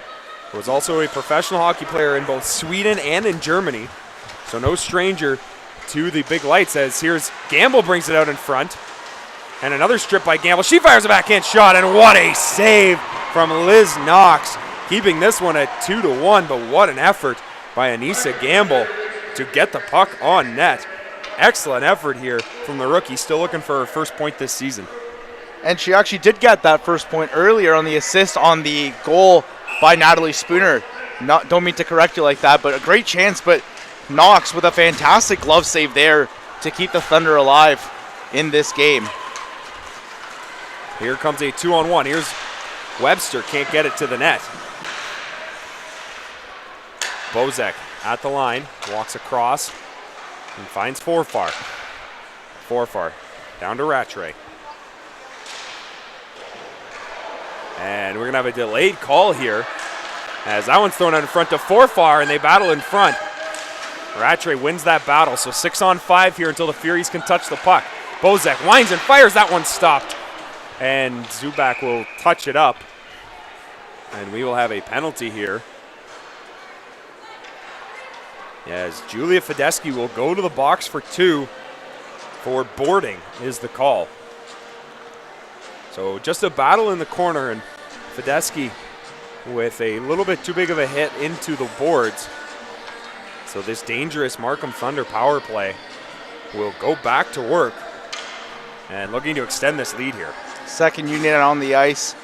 Interesting to see this play here by Coach Courtney Castle, not putting the Stacy line out there, but you might just want to give some other players some reps here going to the tail end of the second period with Bach about to take the draw with Rattray and Webster on her wing, and Fortino will be at the point with LaRocque for this power play. Some equipment's being skated over, or will it be a 5-on-3 for? I believe it may be a 2-10 as there is a 2-minute penalty on the board. So Fedeschi may have to sit for 12 as we will sort out what the official call was and get that to you as soon as we can. Rattray in front. That one is deflected. And a great save there by Chuli. I think the key for the Markham Thunder on this power play is just to get the puck on the net. Chuli's been tested a lot, but her rebound control has been the only soft part of her game that has cost her, and that happened with both first goals of the game. With Fortino and Bozek coming out now onto the point. Bozek with that hammer of a shot, using it a couple times this game. Does not have a goal this year for the Olympian, but we will see her here on the power play, quarterbacking the man advantage. Like you said, there's Bozek. Bozek at the line. There's that slap shot just wide. And here's Nurse the other way. So the penalty was officially a 2-minute minor for boarding and a 10-minute misconduct. The penalty chipped out there by Spooner. Penalty being served by Brittany Zubak in there. As Sarah Nurse shorthanded trying to fight for it and wins the battle. Great job by Nurse. She's got Spooner with her. Spooner with the puck. And a great save there. Sticking with it is Liz Knox. So a shorthanded opportunity as the Furies not just trying to kill this penalty, trying to even this game here. And it all starts with Nurse knowing, not just to go back, but to create some havoc there. The heads-up play to stick lift the defenseman. I believe it was Fortino on the play, giving Spooner a great opportunity in front, sliding the puck, and those two just really work off of each other. They've been outletting the puck to each other all night, but just a great heads-up play by Nurse in the offensive zone on the penalty kill to create some havoc, give a stick lift or two, and regain possession of the puck in a dangerous opportunity for the Furies, shorthanded. Laura Stacey brings it in. She's stripped of the puck, and it's cleared out. We are under 4 minutes here in the second period. No scoring in the second, as the score is still 2-1 for Markham. Here's Bozek. Full head of steam, brings it in. Can't get a shot. Great job of back checking there was Vela. As along the wall is Jess Jones. She finds Fortino. Fortino walks in. That one is easily handled by Chuli. And we will have a whistle with 34 seconds left in the power play. And a great job by the Furies penalty killer so far to keep the puck to the outside. They know that if they allow the Furies to get any spot in the middle or in the circles, that they're going to pay for it. They have a lot of shooters on those wings, and we're going to see it now with Webster coming out with Forfar on that wing. But a great job again by the Furies to maintain the middle of the ice tight and solid, and no chances coming except for the outside, which have been handled exceptionally by Elaine Chuli tonight. Puck is turned over, and here's Nurse. Nurse can't get that one to Spooner, as again Toronto looking to get one here shorthanded. With Spooner and Nurse out on the ice, their two best goal scorers. At the line, here's Larocque. Back to Barbara. Barbara tries to find Rattray in the back door and can't get it there. Now back to Barbara. Fakes the slap shot. Now tries to get by Nurse and does. As the penalty is over, out comes Brittany Zubak. And Zubak getting right into the play, turns that one over. Here comes Spooner. Spooner 3-on-2 with some back checkers. She fires the shot, that one's blocked, but she sticks with it and can't find anyone as she swept that towards the net. Here's Chanel at the line. Long shot, doesn't find its way through. As Rattray will chip it. Great move there to get by. Here comes Webster, walks in. Great chance, and what a great save by Elaine Chuli to stick with it. Throwing her head at that one. Doing whatever it takes to keep this one at 2-1. Here's Batch. Chipped in, that will be offside. As Markham will have a chance to regroup. Larocque throws it off the skate of Batch, and then off the skate of McNeil. Going the other way, here's Jones. Jones walks in, back door, what a chance and rebound, and they score!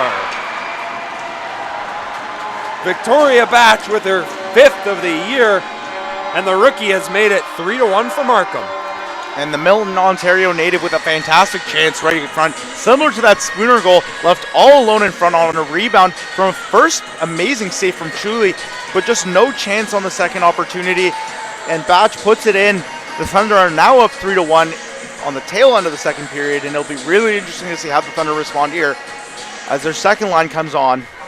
But a great chance there and opportunity resulting in a goal for the Markham Thunder.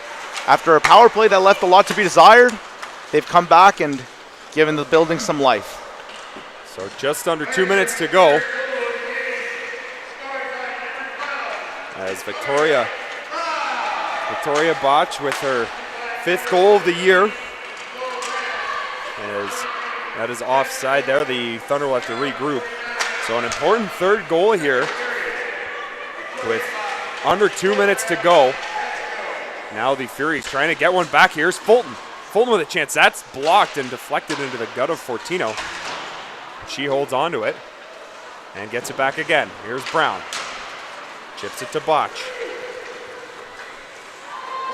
Botch to Fortino, long shot. That one's deflected and they score. Laura Fortino with her 1st of the year. And Markham, just like that, is up 4-1. And the puck takes a weird bounce in front. Might have hit a Toronto Furies defender and just beats Elaine Chuli. But for Laura Fortino, man, does that feel good for the 2018 and 2014 Olympian coming off of the Clarkson Cup last year. Been an offensive force for a few years, but has taken a step back this year. 6 assists up to this point. Scoring her 1st of the year for the defender from Hamilton, Ontario. The defenseman of the year in 2016 for the CWHL. 1st overall pick back in 2014, has been a cornerstone of the Thunder franchise ever since then. And like you said, off a deflection, getting a good bounce there. And for someone who has played so well in Elaine Chuli, that is a tough pill to swallow, back-to-back goals off of deflections and rebounds. So the Toronto Furies really trying to respond here. 30 seconds to go. And if you're head coach Courtney Kessel, that's a tough way to go back into a locker room and try to tell your team how to respond, because giving up 2 goals just like that back-to-back is really tough. Yeah, no, and the wind might be taken out of the sails of the Furies right now just after that goal. That's a bit of an unfortunate one. Elaine Chuli's been playing so well, and just to see one bounce past her like that is a bit hard to see. I'm sure her teammates are going to want to get one back for her, though. So 4-1 the score, as the Thunder will bring it out. And it is dumped in by McParland. And it will be taken behind the net. Megan Quinn will stop it. As the time will run out on the 2nd period. And an exciting 2nd period right at the end, as the Markham Thunder get 2 quick goals and jump out to a 4-1 lead. As we will step aside here at the Thornhill Community Center.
I think there's so many different reasons. Obviously the people that are behind the league, that are behind the scenes, that do so much for the league and growing the game.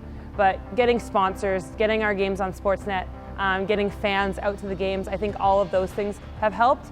But also, I think just looking at how many great players there are in the league and how close the teams are and how competitive the games are now. 2008, basically you kind of just showed up at the rink when you were ready to play and you just did an on-ice warm-up and we just kind of played. There wasn't much promoting of the league. I didn't really know much about it before I had Sammy calling me on the phone when I was graduating from university, trying to recruit me for their team.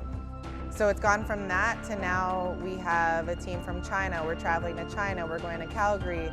We have all the Olympians playing in this league, and now people are starting to know who we are and why we're here and what we're doing, and that we're the highest level female hockey league that you can play in. It's been a big change. We used to bust almost every game.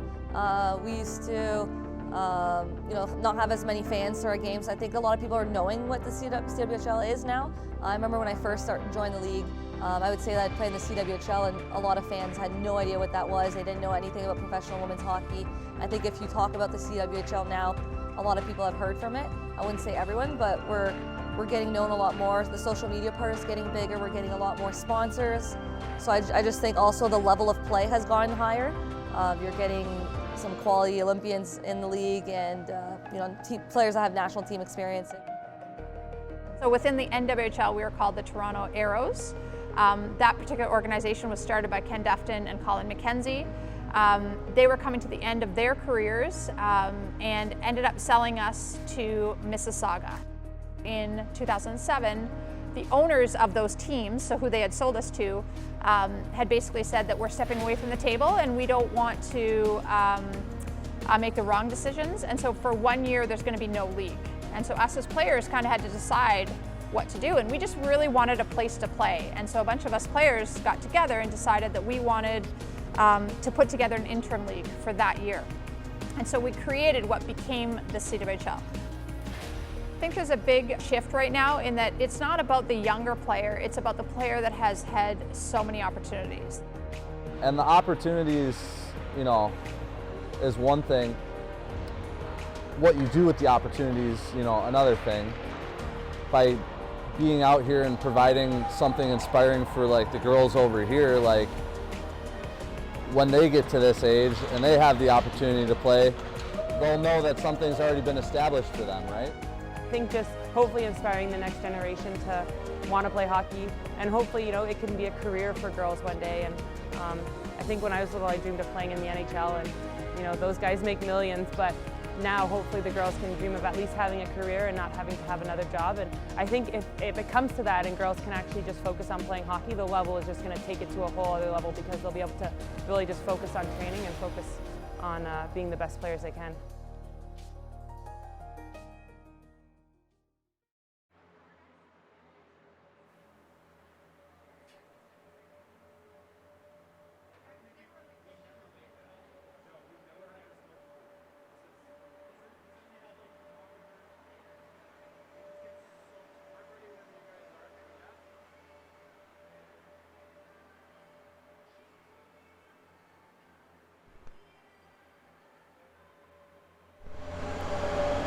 So once again, we have the pleasure of being joined by one of the founders of the CWHL, an Olympian, Olympic medalist, Sammy Jo Small, current general manager for the Toronto Furies. Again, thank you so much for taking time out of your day. I know this can be a little stressful for you watching a game. Certainly can. Yeah, so let's just start there. How has the transition been from being a former player to now being a general manager? Has it been weird for you? Has it been a unique experience? What's that been like for you? So it certainly is different. It doesn't feel like the same experience by any means. It just feels like a new job in a new situation, doing new things. The fact that it's at hockey and that it's with teams players and staff that I know and personnel, it makes it all the more special. It's not the same as playing by any means. It's not the same preparation. It's much different tedious tasks that you have to get done prior to the game and post-game. And you're really, as a player, you're so selfish in your preparation. You're getting yourself ready for the game this, I'm getting 35 people ready for the game and making sure everybody's doing the right things and everybody is prepared and everybody has what they need. So sometimes you get yourself lost a little bit in the whole mix, but it's been a really amazing experience, one that I am super honored to get to do, and one that I think every weekend we as a staff in general get a little bit stronger as well, learning the ropes, and even just coming to a game like this and learning from Chelsea Purcell, the GM from the Markham Thunder, how she sets up her merchandise, things like that. Like little things are super valuable for me and have been super helpful too. And just looking at the team and your experience with them, you've been through everything since the beginning, and then you won the Clarkson Cup back in 2014, and you become the general manager now. How have you seen the team grow, just from like a standpoint when you guys were the Arrows coming to now you guys are the Furies and you guys are finally paying the players, you guys are traveling all over the place. What's that experience been like, just to see how much, just not the team, but the league has grown in the last couple of years? For sure. I think when we first started the league in 2007, we had grandiose plans. We had mission statements. We had long-term 5-year plans, 10-year plans. And eventually we wanted to pay the players. But I didn't really, in my heart of hearts, think that was going to be a reality in my era of playing. And so the fact that last year as a player I got paid was pretty special. And I was super proud to have played a small part and a small role in that as well. So it definitely has grown. Every year we do something different within the league that is, I don't want to say revolutionary because it is just hockey after all, but we changed something about the game. So in the first couple of years we merged with the WWHL, created a Western component to the CWHL, then we expanded into the States. Then we started to pay our management and our coaches, which was huge, so then we could keep some of the best coaches in Canada as opposed to going down to the NCAA or coaching in the CIS. So I really truly believe that now we have some of the best coaches coaching the best players in the world. That's a first starting step, and then last year the fact that we got to pay the players was huge. And it's just a lot more professionalism put into the sport as well. We now practice 3 nights a week, so these girls are basically full-time hockey players while still having a full-time job. The commitment is huge, but it's one that they all really make for this dream, to play professional hockey. We now have higher expectations of them as well, so we're doing way more community events. And I think being a professional female hockey player, there's just way more to it than playing in the NHL, because not only do they have a full-time job and they're a full-time hockey player and have to train full-time, but they might have families at home. They have to figure out how do you logistically start a practice at 9:45 at night, finish at midnight, and get up and go to work the next morning. So these girls go through a ton to play this game, and my role as a GM is to make it as easy as possible for them to be the best hockey players that they can be on the ice and off the ice as well. So we actually had up in the booth a couple of members of the Toronto Leaside Wildcats who are down at ice level. If you were to sort of give some advice to some of the young hockey players out there who maybe are now getting the chance to see that this dream of playing professional hockey is possible, what's something that you would say to them? Well, I think to those young girls, I would like to say to really enjoy the game, to enjoy the moments, to enjoy your friendships that you make. Ultimately, that's what it's all about. Yes, you can eventually play elite hockey in the CWHL, but ultimately it's about putting your best foot forward every time you step on the ice, putting the work in so that you can be the best that you can be, and you can support your teammates the best that you can. I think that seeing their smiling faces as they're doing things together and getting to enjoy a game like this is really special for them. And special for their growth as well, that they have now friendships that they've made that they'll take through the rest of their lives. And I think that's what the beauty of hockey is. And so I'm just so amazed whenever I enter into a rink and there's little girls with ponytails or girls walking around with their hockey bags and nobody even balks at it. Because when I was growing up, that was not the case. And so to see it just normalized in our society is just incredibly special. And that's what I want to make professional women's hockey, is that it just be normalized, that it just be the expectation that yes, these women play professional hockey, yes, they get paid to play, and eventually they'll be playing in front of thousands of fans and everybody will get to appreciate it. Talking about the professionalism in this league and how much it's again changed up. So we know that Markham just came back from that China trip, and you being the GM now, how different is it for a team to adjust after or during those trips to go overseas and play? How different is that, since that's not something we get to see very often? So it's incredibly hard. I think the toughest thing is getting to work the next morning at 8 in the morning when you get back from China at midnight and you're now completely different time change. It's actually not too bad to get to work by about 3 in the afternoon. When it's 3 at night in China, it can be tough. But it's the sacrifices that we make to play this game, and I don't know that whether all the players currently really appreciate that experience, but they will later in life. The fact that they got to play hockey in China halfway around the world. I think that we are getting to do amazing things with our team, getting amazing experiences. Thanks to all those women that and girls that played before us, that fought for ice time, that fought for everything that it took to get to this level. And every woman that has ever played this game at an elite level has really flown under the radar. But now what these girls are doing is they're bringing exposure to the game, and these really are our ambassadors, and these are the ones that all these young kids look up to eventually want to play in the CWHL. And the show that these girls are putting on here tonight is exceptional. Hopefully our team can come back and score a couple more goals to make it a little bit closer.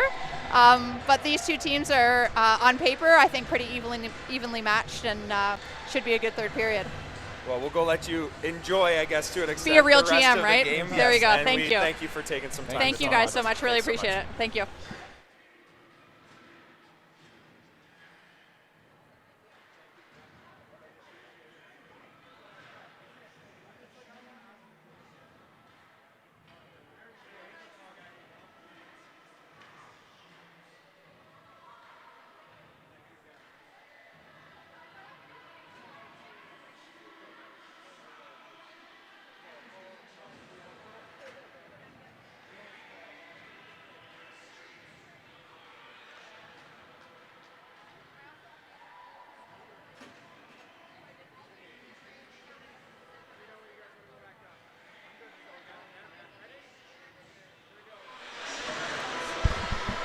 So once again, we thank Lori Dupuis, who joined us in the first intermission, and Sammy Jo Small for joining us just now, as the score is currently 4-1 for the Markham Thunder, as we have the third period just about to start. Referee's sorting out a few things over by the timekeeper's box, but a big discrepancy is the difference in shots between the two teams. Markham with 29 shots to Toronto's 15. As it is 4-1 here for Markham in the green, facing Toronto in white. In the first game of a back-to-back series between these two teams. As Laura Stacey will bring it in. Picked off by Sarah Nurse. And she will give it to Greco. Greco over to Spooner, tries to fire it on the far side to Nurse and gets it there. And Sarah Nurse battles and toe drags it through. Here's Nurse on the backhand, can't get it through. And collides, and we're gonna have a delayed call here.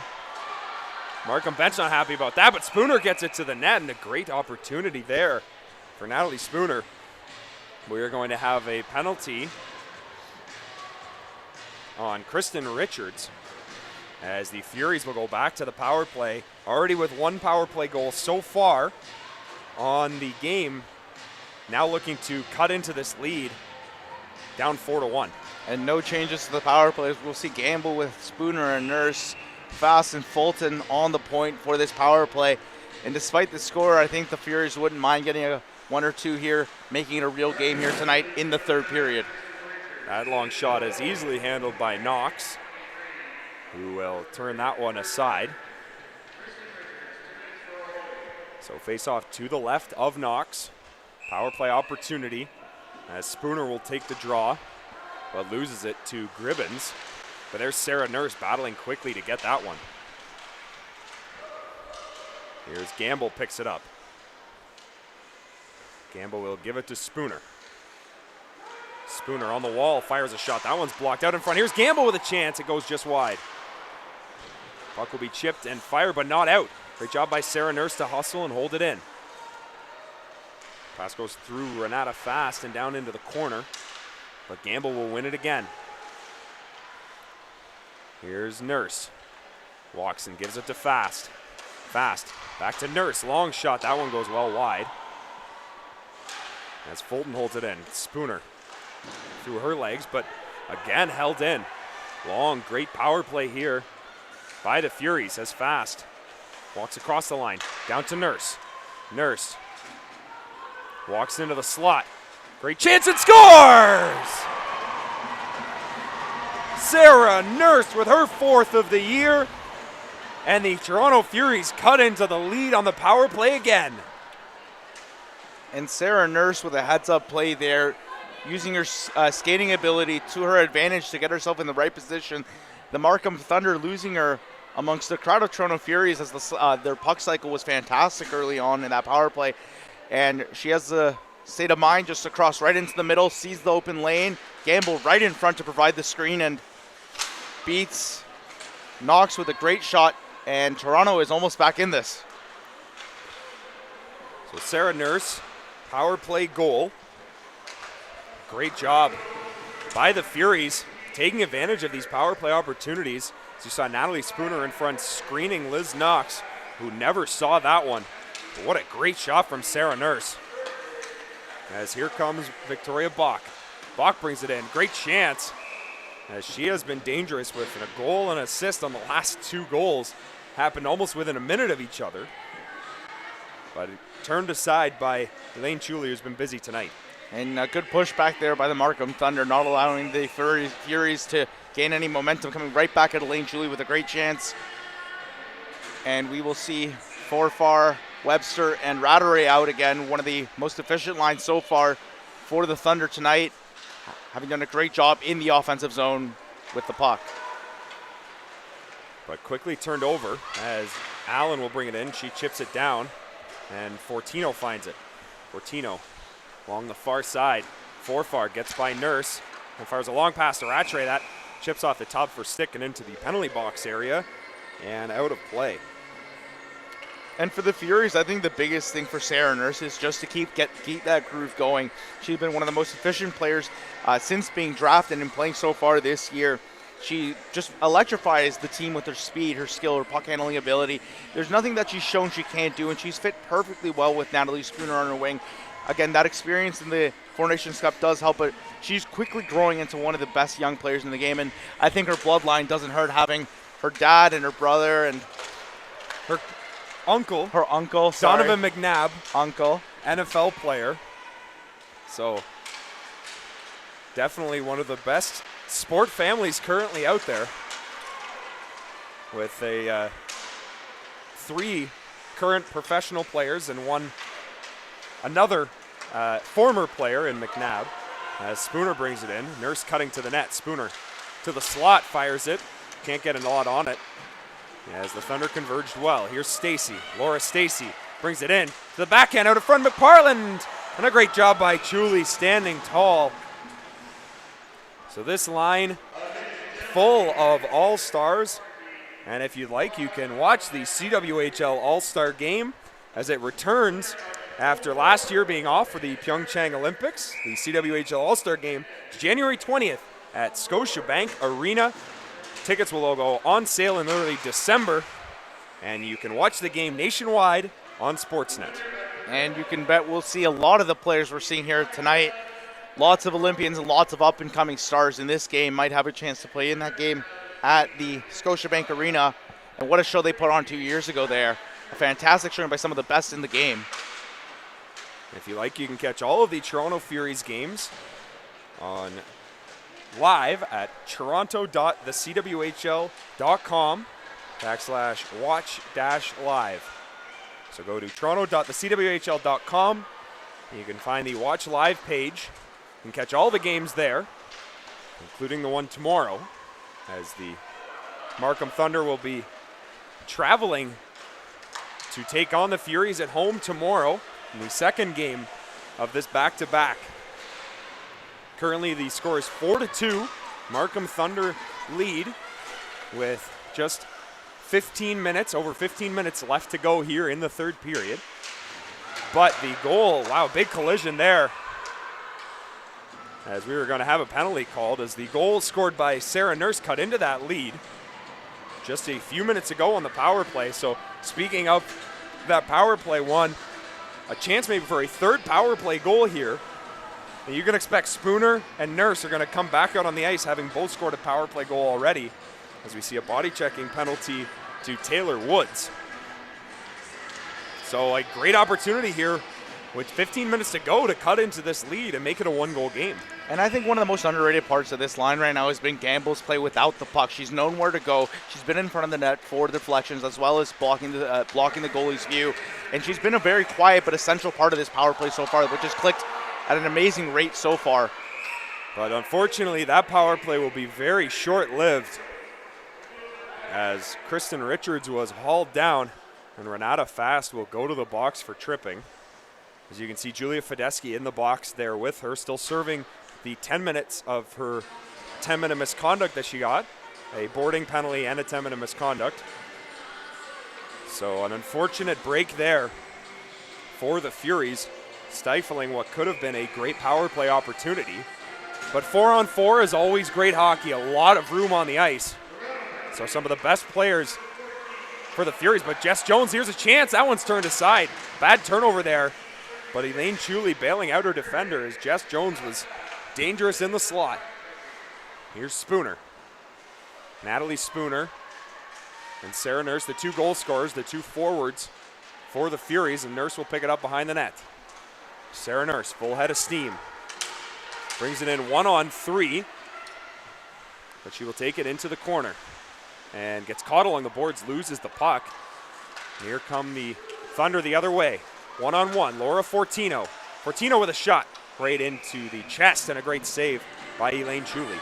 And just there, we saw players like Victoria back and Jess Jones and Laura Fortino, all great skaters here on 4-on-4. Jim Jackson employing speed and agility here with a good opportunity to get one back here and bring this game even closer as the Markham Thunder still lead, but by a slimmer margin following Sarah Nurse's goal earlier in the period. So battling down is Laura Stacy. She'll get it back to LaRock. LaRock down the wall and brought up top is Webster. Webster, great move to stay with it. Still has it. Webster still with it. Now drops to LaRock. LaRock, all sorts of room, winds that one and fires. And a couple of chances to tip in front, but a great job by Chuley to stick with it, and that's cleared right out. Markham players looking for a penalty, and the officials are going to converge.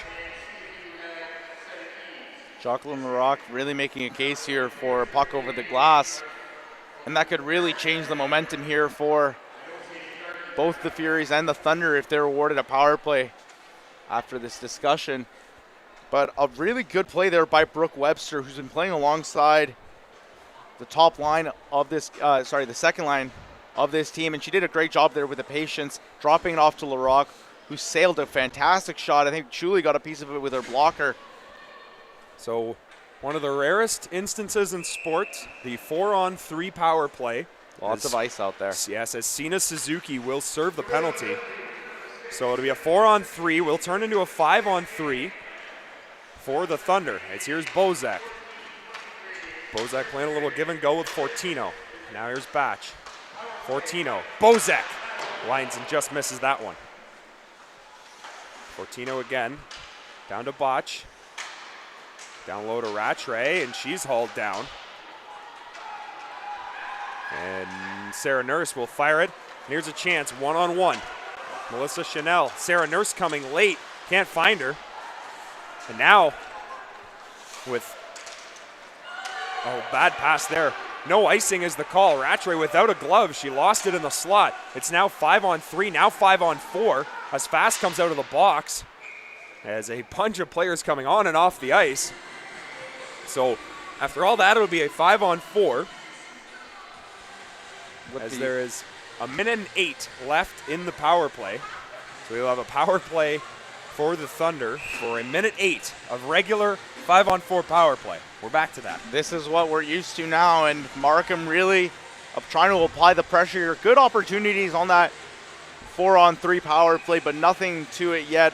We're going to see if the Stacy line can come out and do some damage here while they remain on the man advantage. So LaRock at the line, fakes it. A great chance for Barbara. She was in that wheelhouse below the dot, but just whiffed on it. As here's Stacy, Laura Stacy to LaRock, to Barbara. Switches places now, being Great pass. What a pass. Finding Laura Stacy in the slot. And Laura Stacy puts home her 3rd of the year and her team leading 11th point. But what an incredible pass from Kristen Barbara to set that one up. It's 5-2 for Markham. I think we all knew that pass was going to end up in Laura Stacy's wheelhouse there, and she buries it, makes no mistake.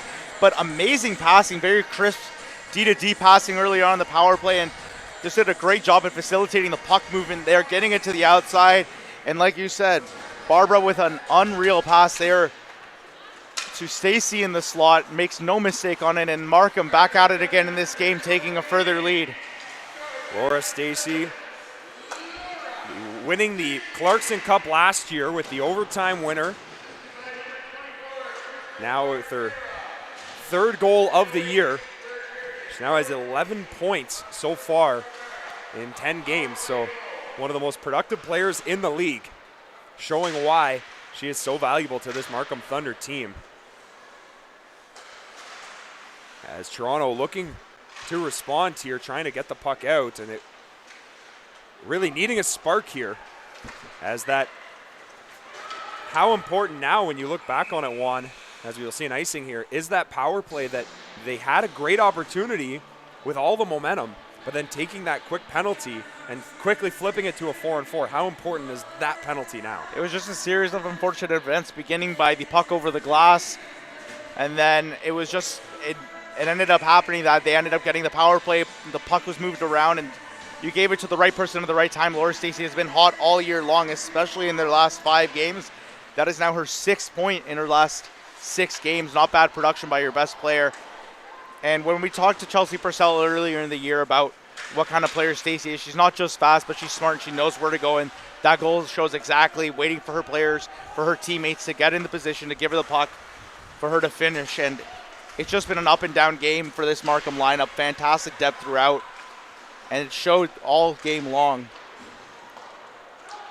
So Toronto needing a response quickly, as they are currently down 3. As here's Spooner, battled with 2 defenders, but Quinn fires it to the net. Spooner tried to deflect it. Liz Knox stands tall. Becca King on the far side, can't get it through. Now Barbara battles with a few defenders. Finally does get it to King. She chips it along the glass. And out. Sarah Nurse trying to quickly turn it around. It gets through and dropped for Spooner. Spooner tries to find Quinn, but Jess Jones came right off the bench. Perfect timing there to take it out.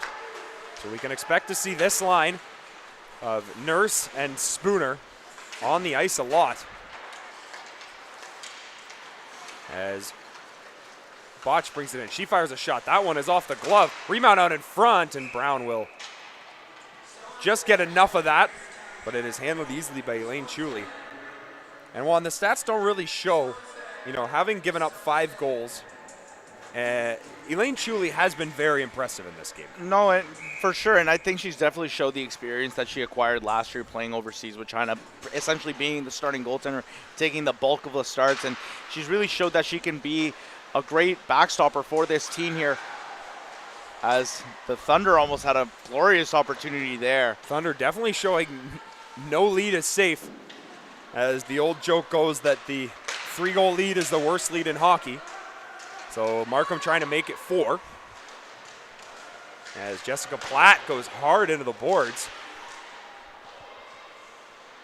Battling with LaRock, as Platt will keep fighting down there. Brown will get it along the wall. As now LaRock on the far side will regroup it. And a long stretch pass there finds Brown. Nicole Brown loses the puck there as Vela comes the other way. Jess Vela with the head of steam, fires a shot. That one goes wide. Carolyn Prevost gets it. And now Fast. Long shot at the line. That one goes wide. But it's Julie Allen. Back to the line. Greco with a long shot. And seeing that one all the way is Liz Knox. And she handles that one easily. So Liz Knox has not been tested a lot so far this game, but has done exactly what she needs to do. Liz Knox has been on fire as of late, has only played in 2 games this year, has won 1 of them, but with that save percentage of .917 so far on the year, Liz Knox has been the backup goalie and has stood tall. As here's a turnover, a great chance for Laura Stacey, just bounced over her stick. So Liz Knox is a veteran of the CWHL in her 7th season. As here's Stacey, she falls down again. And how important one is it to have 2 goalies for Markham in Erica Howe and Liz Knox, both, in their 5th and 7th seasons in the league respectively. How important is it to have 2 goalies with that much experience behind you?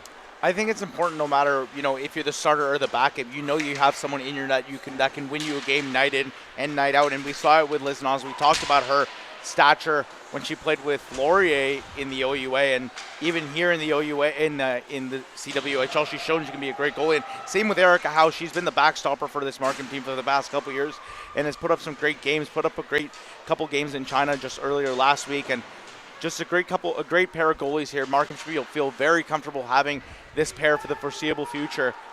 And again, no knock to the Furies. They also have 3 goalies that they can depend on, and Chuli has been great tonight as well. So earlier there, Laura Fortino sort of hobbled to the bench for the Thunder, hoping that she is okay as she collided awkwardly at center ice and sort of came up favoring her left leg. As the Thunder try to add on to this lead, as Chuli will stop it behind the net. McNeil throws it around. It's stopped by Forfar.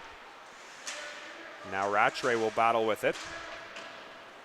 But that battle is won by the Furies.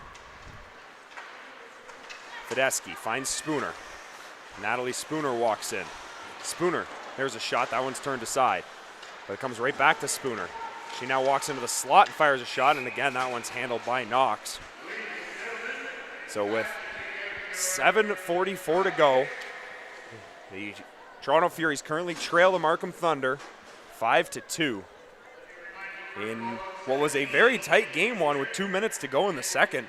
The score was only 2-1, and Markham just blew it open and hasn't looked back since the end of the second period. Yeah, it's kind of been a tale of 2 teams here. Markham's depth has really shown throughout this game. All 4 of their lines have really been pushing it. And for the Furies, it's been their star players showing up more than anybody, really showing their effectiveness so far. But I think that the depth and the way that Markham's been pushing the pace, especially in the offensive zone, wearing down the defense of the Furies, has really shown why they deserve to be in the position they're in. But we also have 7 minutes to go. Anything can happen, and with players like Natalie Spooner and Sarah Nurse, and we can go up and down the lineup, anything could happen here as the third period is slowly winding down. But we just saw Natalie Spooner there with a couple of grade A chances, creating them herself. And the old saying, if you want something done, do it yourself, and she's definitely done that tonight for the Toronto Furies. So great opportunities that have just not come to fruition. When you talk about some of the chances that Toronto had, thinking back into the second period with those great chances they had in front when no one could seem to find the puck and put it in. Now looking back at it, those chances seem huge. But an important game here nonetheless, still plenty of time, and if the Furies want to get back in this one, they're going to have to get a goal quickly as there's a collision. And Emily Fulton is down in the Toronto zone, and she is slow to get up. Seems to be favoring her leg as she will hobble to the bench. So Emily Fulton, the veteran in her 4th season here, you don't want to see her go down. But she sort of went awkwardly into the boards as Sarah Nurse walks in. Nurse still with it. McNeil in the slot can't find the backhand. As hopefully we see Emily Fulton return to the ice, as she went down awkwardly just moments ago. Renata Fast will find Nurse. Over to Spooner, it just skips over her stick. And Bozek feeds up to Stacey. Back to Bozek now. And Bozek will chip it in. Fast. Around the net, battles with Stacey, loses an edge, and Stacey will get the puck. Hits the official down in the corner. And the Furies will come back the other way. Emma Greco will dump it in. And that takes a bounce to Knox. As here's Fortino, turns it over. Here's Spooner with a chance. Just tries to go short side and couldn't get it. Laura Fortino with a bad turnover in front, and probably the most dangerous person on the ice in that spot. Natalie Spooner couldn't put it home. Here's Spooner again, long shot, and Liz Knox didn't see that one, but just manages to make the save. Again, just missed opportunities here for the Toronto Furies, and that's another one that, yes, it's a tough angle shot one, but that's one I know that Natalie Spooner's going to want back. Yeah, Natalie Spooner's really trying to put everything on her shoulders now, realizing that the game is slowly getting out of hand and out of reach for the Furies, trying to take every opportunity she can for herself. She's the leader out there, and the players know, and hopefully they choose to follow by the example of their captain, who's one of the best players in the world, as you've mentioned previously, using her skill and her ability to get into the open spaces for the Furies. Who was a key member, and that shot is stopped there by Knox. Natalie Spooner's a key member of that 2014 Clarkson Cup winning team that her current general manager, Sammy Jo Small, was the goaltender for. As we saw Carolyn Prevost, another member of that team back in 2014. And Fulton is off the ice now following the face-off. She's gone to the dressing room, so we may not see her for the remainder of this game. That's a big loss if she is unable to go for tomorrow. As you remember, these teams will play tomorrow in the second of this doubleheader. An all-star back in 2016, Emily Fulton has been a great player, approaching that 100-game mark. She may hit that this season if this injury is not too significant. As Vela wins the battle behind the net and chips it down to Julie Allen. And Vela will come off the ice after a great shift, winning that battle as the Thunder come the other way. Here's Webster. Webster knocked off the puck, but LaRock holds it in. Rattray battling, a great job to escape, still with it, finds Forfar out in front, but right there was Melissa Chanel. As Chanel whiffs on that one, there's Forfar on the forecheck. As she will get it again. Ailish Forfar can't find anyone. As her line mates went for a change while she was forechecking. As Jessica Platt fires it and dumps it out. Here comes Markham the other way. Great chance there for Taylor Woods. She will get it back to Barbara. Puck is chipped around the boards. And held at the line as there's another collision. And regrouped by Markham. It's where they have been so good, is in that neutral zone all day, stifling the forecheck, or stifling the offensive breakout of Toronto and turning it into opportunities. Here's another one as that one's fired on net and handled by Chuli. And that may be the one factor one in this game that's been the most important, is how Markham has been able to take that offensive zone forecheck, translate it to the neutral zone, get the puck right back in, and keep going. Yeah, and I really think it has to do with the quality of skaters that Markham has. They're all quick and get to the puck really easily. And so far, we've only really seen Sarah Nurse and Natalie Spooner rush the puck up the ice. And for the Markham Thunder, it's been player after player. And they've done an amazing job. As soon as Toronto transitions into the zone, they have one or two defenders on them right away and a third in the zone already to prevent any breakout after that. But you will see right here, already two people covering the puck carrier, who is Natalie Spooner. Flying down the wing, you can sense the urgency from Spooner and Nurse trying to put it all on themselves. As we'll have an icing call, so an opportunity here for this top line. But this is what leaders need to do in a sense. As you can see, Natalie Spooner is hands down the hardest worker on the ice currently for both teams, I would say. And she's trying to single-handedly will her way back into this game and get her team back into it. And I think that mentality is so important. You know, she can do all the stuff that she wants on the ice, but if you don't have that mentality that I have to do this for my team and that I can do it, it's all for naught. As she's been consistently one of the most offensively minded players in this game for Toronto. You can see every time she touches the puck, just like that, drawing two defenders. As Markham definitely knows how important Natalie Spooner is to this team, and trying to draw all of their attention onto her to slow her down. And I think that's also helped Markham in a way to mark their people in order to get get the positioning right. You know that they're either going to go to Spooner or Nurse so far this game, and it hasn't really changed for Toronto. No one else has really stepped up at this time, and it's been a really easy ride for Markham defensively when that line is on the ice. Suzuki with a long shot. That's deflected off the shoulder as Markham will regroup it. Kristen Richards off the wall finds Laura Stacy. Stacy brings it in. Finds McParlin. McParlin sweeps it to the net, but doesn't find it as Richards now gets it. Out in front, that one's turned over. Toronto comes back the other way. Long pass to Fortino. Is picked off by Fortino. And now here's a turnover. Here's Prevost. She can't get it. A very strong shot on net. Megan Bozak there to help her teammate out. Here's Jenna McParlin.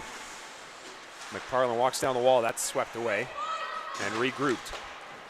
Stacy rifles a pass far side to Fortino. And Fortino turns it over. Long pass there. Squeaks its way through. Here's Platt with a long shot. That one is stopped by Knox. Jessica Platt working down. It's quickly turned over as here comes Jamie Lee Rattray. 1-on-3 now. Forfar comes to help. Puck is chipped to Webster in the slot. She can't find it. Under 2 minutes to go here as the puck chips out. As this is one of these games where looking into tomorrow, you got a tough task. You got to regroup and mentally focus because tomorrow is a huge game for the Toronto Furies. And it's going to be a different environment for both teams going all the way to Oakville. Joshua Creek Arena, it's a bit of a different barn for these girls. But I think the biggest thing for Toronto coming out of this game is just understand that, this is going to happen. You're playing the team that just won the Clarkson Cup. You know what I mean? Growing pains will happen. And talking about that, this is one of the most freshest rosters in the CWHL with 9 new faces. You can go up and down this roster. Brittany Howard, Julia Fedeschi, Senna Suzuki, Melissa Chanel. Go up and down this roster. A lot of new faces for the Toronto Furies, and it's no surprise that there will be growing pains at this point, especially against a team with the experience that we've talked about, and again have just won the Clarkson Cup. And for players like Natalie Spooner and Sarah Nurse, that might mean some extra work for them, but it's also about transitioning these players into a different league, a different environment. And remember, you can watch that game tomorrow, presented again by SportsCanada.TV.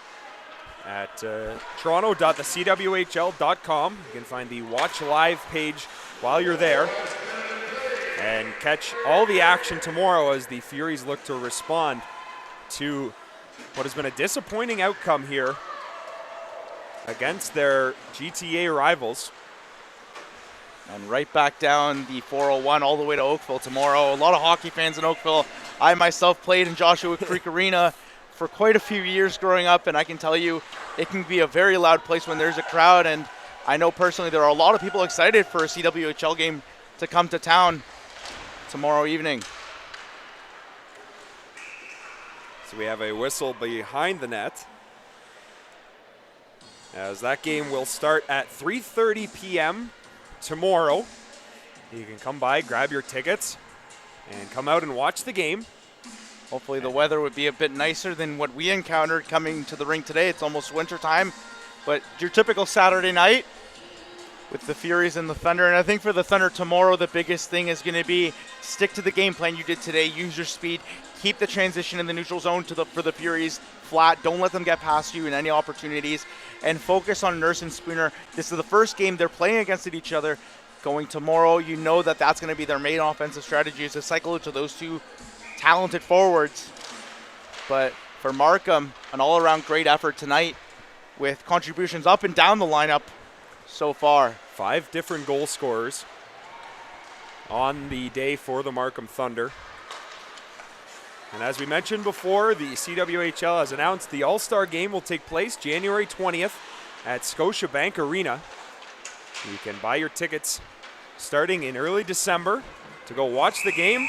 If you miss it, you can watch. Can't get there, you can watch it on Sportsnet as the Markham Thunder will wrap up a 5-2 victory here, taking the first game in the Battle of Toronto. And Juan, looking at last year, 5-2, a very familiar score for Markham and Toronto. Markham and Toronto starting right back where they left off last year, with the Thunder getting the better of their GTA rivals. And again, it's a bit surprising considering they just got off the plane last week and slowly recovering to the time change, but an all-around effort up and down the lineup, from Laura Stacey to to Rattray, all the forwards and even the defense, a fantastic effort.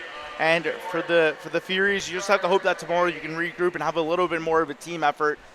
Spooner and Nurse were fantastic, but the rest of the roster just could not keep up to the Thunder. And we have to really look at that neutral zone play, and the defensive play by the Thunder tonight was outstanding all throughout and was primarily the key reason they won this game.